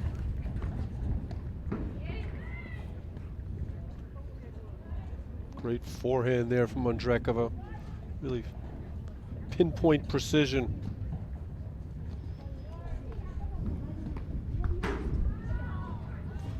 For-all break point, Delmonico hits a volley that hits the top of the tape and falls back. You can see on the screen they're playing on the court directly behind this match that we're covering. And Anika will serve for the second set. And there you see her pointing to her legs. Now let me see with our producer if we could switch over to court 2 and pick up the end of this set. And we'll come back to Andrekova, Stoklosova, Cruz, Nicolescu. So that's Roxy Anika serving. 30, Laura 30. Barrett is at net.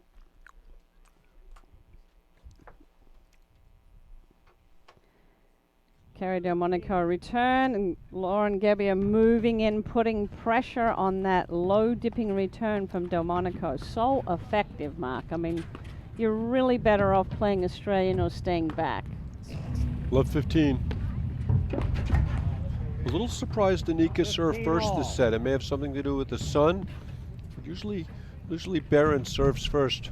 So they're up 5-4. Serving for the set. Anika's serve is the one shot in her arsenal which has a tendency to break down. 5:30. Long motion, and there you saw she hit like an abbreviated one. Lauren Gebbia, drive or lob, Mark? Drive, Oh, yeah. drive. Oh, yeah. And then after she does the drive, she's going to drive again. Now she's got to lob and to give time for Delmonico to get back, as you could see. They 30 all. Caught her in a side back. 2 points from the set, and there they go into the I formation.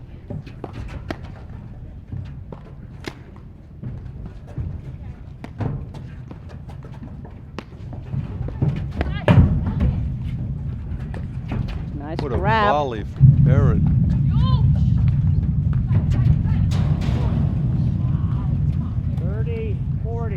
Break point for 5 all.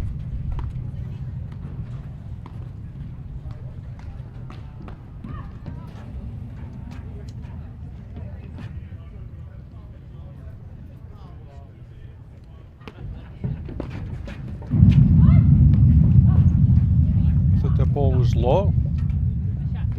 Apparently not. 5 all. Didn't it look like Barron Anika stopped there? Yeah. I think that's 4 break of service in a row. First set, Delmonico Gebbia, 6-3. 5-all, second set.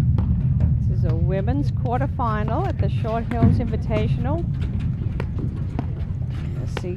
Laura Barron loves to drive, I think, as much as Lauren Gebbia. No! 15. Nice rip by Roxy Anika there, and Kerry Delmonico just popped the volley long. A lot of pace on that ball.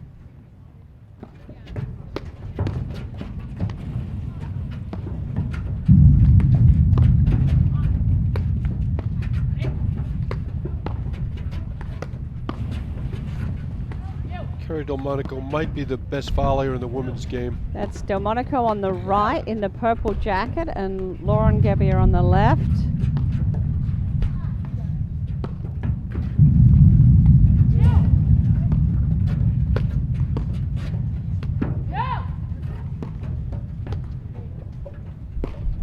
Great lob from Anika. She gets beat by the Nick.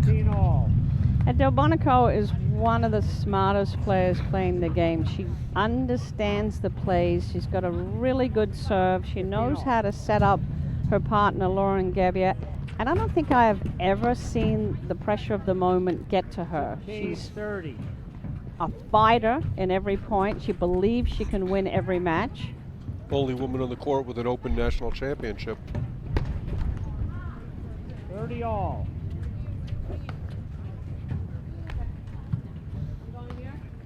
Laura Barrett receiving deuce side, just got a huge ground strokes.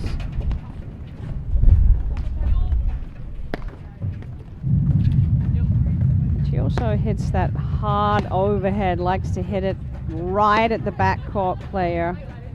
And Roxy Anika, who's on the left, she's got a big roller. Kerry Delmonico had the opening, pulled Roxy Anika out of the service box, and then just missed that shot in the net. A little deep in the court, and she wasn't quite in position with her feet to hit that ball. Big return from Anika, and that's 5 breaks in a row, Jerry. And they will serve for the set for the second time. Delmonico, Gebbia won the first set. A little more pace to this play than the other match, wasn't it? Right, and it's about matchups. You know, it's about different styles. And when we saw the other quarterfinal on Drekova, Sokolosova, they're just it's a quiet, more consistent game. They can hit it hard, but they choose placement and consistency. And these 4 ondele, as I like to say. It's like, let's make something happen here.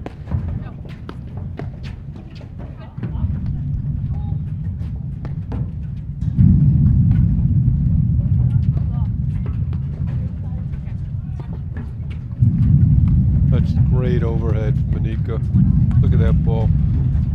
She's on the left, and she hits that roller similar to Sokolosova. It hits the side and drops on the back screen, and that's a scary overhead to hit because there's not a lot of court you can, to miss there. There's no shot Roxy Anika is scared to hit, which it sometimes has been her undoing. She has a lot of options. And again, you see the pressure of Delmonico coming in behind Lauren Gebbia's huge returner serve that is dipping down low. You've got to shut that play down because you're not going to win.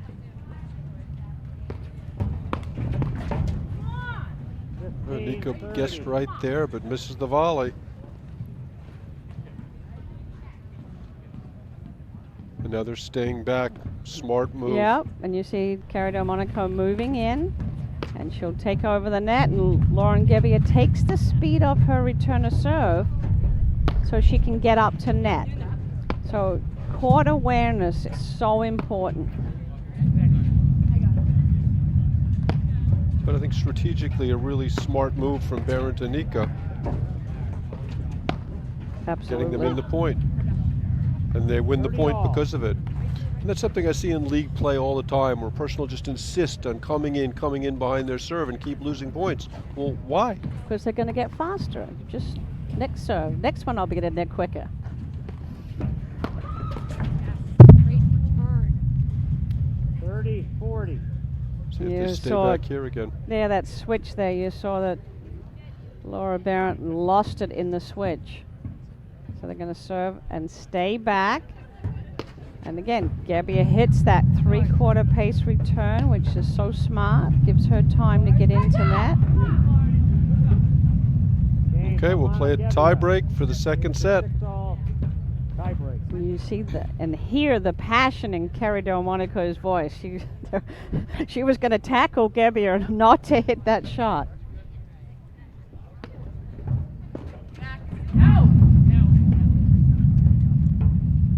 Who do you like in this tie break? Well, the momentum is definitely Delmonico Gebbia. Yeah, me too. And Barrett and Anika have got to get into the point. They've got to get into those serve, return, first volley, and it's too quick right now.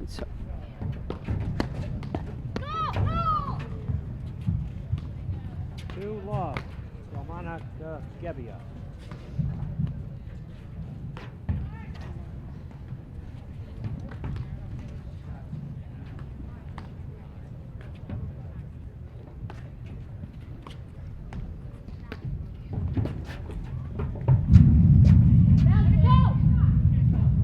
Wow. 3-0. Okay, so Roxy, Anika, and Laura Barrett have got to stop right here and have a chat. Good.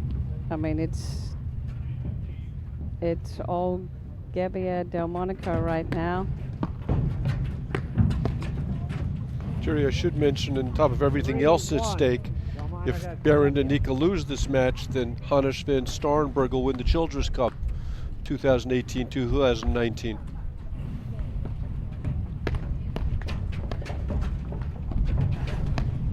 And we'll talk about that in a minute, Mark, about what that actually is.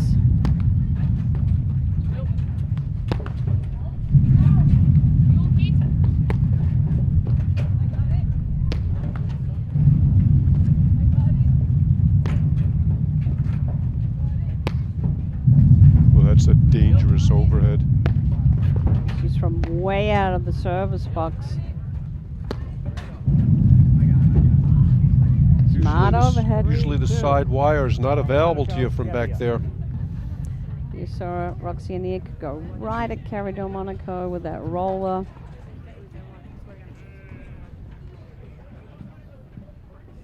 Okay, so they're down a hold. 2-3. We had 6 breaks in a row getting into the tie break. That's a tough switch, right? The other return, I mean, it's a great return of serve by Carrie Delmonico down the line, 2 spots. But Anika and Barrett have got to come up with a little different play on that. It's too deep in the court to hit that shot. Delmonico Gebbia.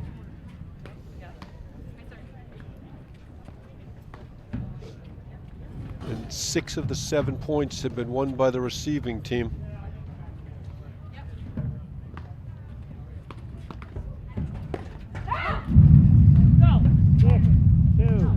Delmonico Gebbia. And that takes us to 4 match points.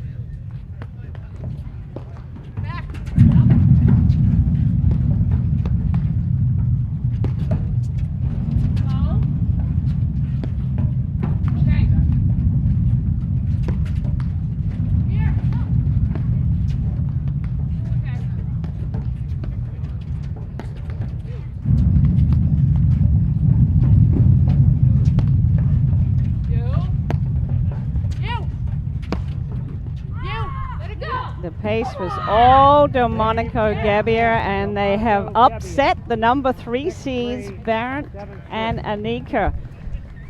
So they are through to the semifinals, and they'll be taking a break now. We'll be bringing you some of the women's semifinal action, and now we're going back to Ondrakova Zaboring, Cruz Nicolescu. We need an update. Stoklasova. Oh. I'm Anna so Zaboring fluent would in my appreciate European names. Your pronunciation was excellent. Thank you. I'm missing her.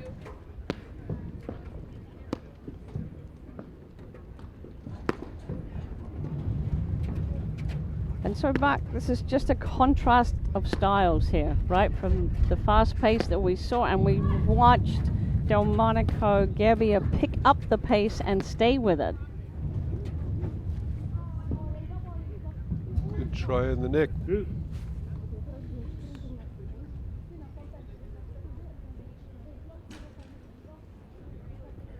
And you see Liz Cruz having a lot to say there. And the sun is in that corner where Nicolescu is looking right into the nick. And we're going to get an update on the score. So what a volley. We don't know exactly what the score is, but as soon as we hear the umpire. We know it's advantage Stoklasova.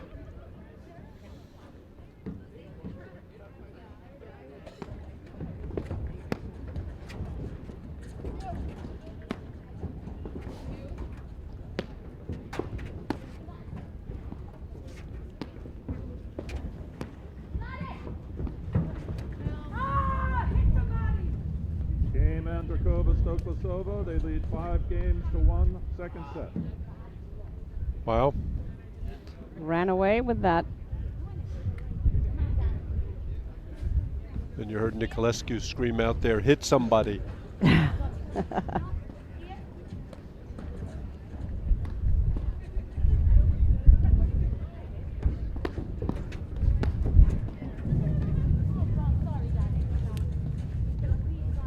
Left 15.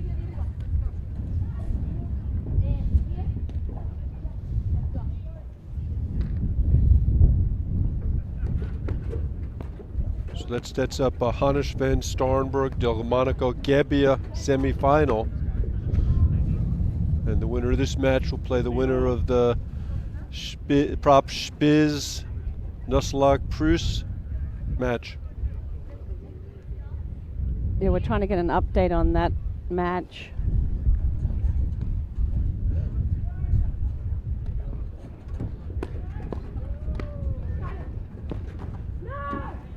Again, I mean, that's just a function of Niculescu not being on the court a lot. She was out of the service box going backwards, and she just needed to hit a little placement overhead.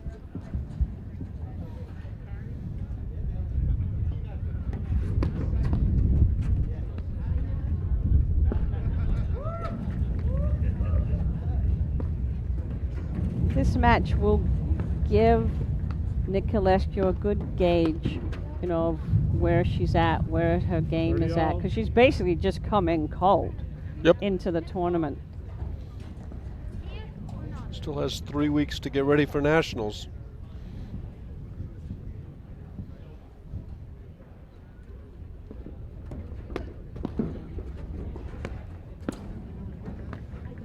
I think she should be happy with her serve because I have not seen her fault. 30, 40. Match point.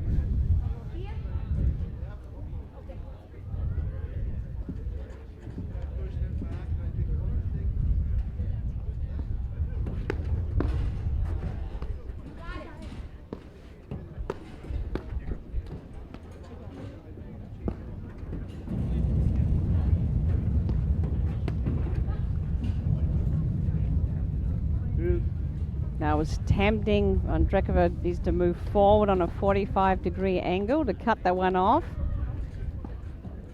Niculescu got her to move right. It's a little off balance. So we're back to deuce, serving at 1-5. This will be match point number 2.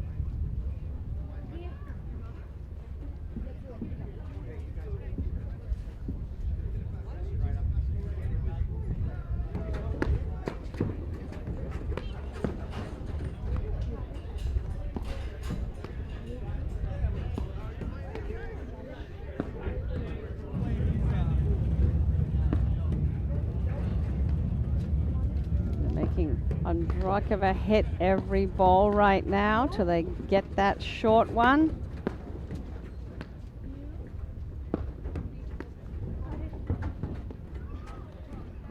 Yeah. And there it is, game, set, and match. Andrekova, Stoklasova, 6-4, 6-1. Jerry, what do you think of the performance by Gabi Niculescu? You know, I think she's going to be disappointed, but I think she could take a lot from it. She's, you know, first tournament back, and you can see it's all there. The couple of rusty mistakes and just not having the match experience. And Liz Cruz, you know, like I said, she is the cheerleader on the team, and she, you know, looks to be setting up Niculescu, but taking her swings as well. And, you know, Stoklasova, Andrekova, they're solid, consistent. Well, there's no question Niculescu was here to win the tournament, so she was going to be disappointed with anything less than the gold medal. Having said that, I think she looks really good for someone that had a baby 6 weeks ago. Yeah. She's... I mean, I thought her movement was good. You can see some of the rust on her game. Even that last ball, she was kind of late to move for it. Having said that, with nationals almost a month away, I think she's got time to get herself in shape. Yeah, and that's a good match for her, like I said, to gauge, because she had to hit a lot of balls. If she'd been matched up against Anika and boom, boom, boom. Right, it would have been fast and frantic, and I think maybe not as many balls and shot selection not as far. Or Gebbia Delmonico, same thing. So I think that's a really good match for her going forward. So we'll look for her at nationals. And Mark, we're going to take a quick break, and then I think we're coming back with a men's elite quarterfinal, semifinal, maybe. I'm not sure, but we have a lot more matches, so we're not going anywhere. So we'll see you in a few minutes with an update.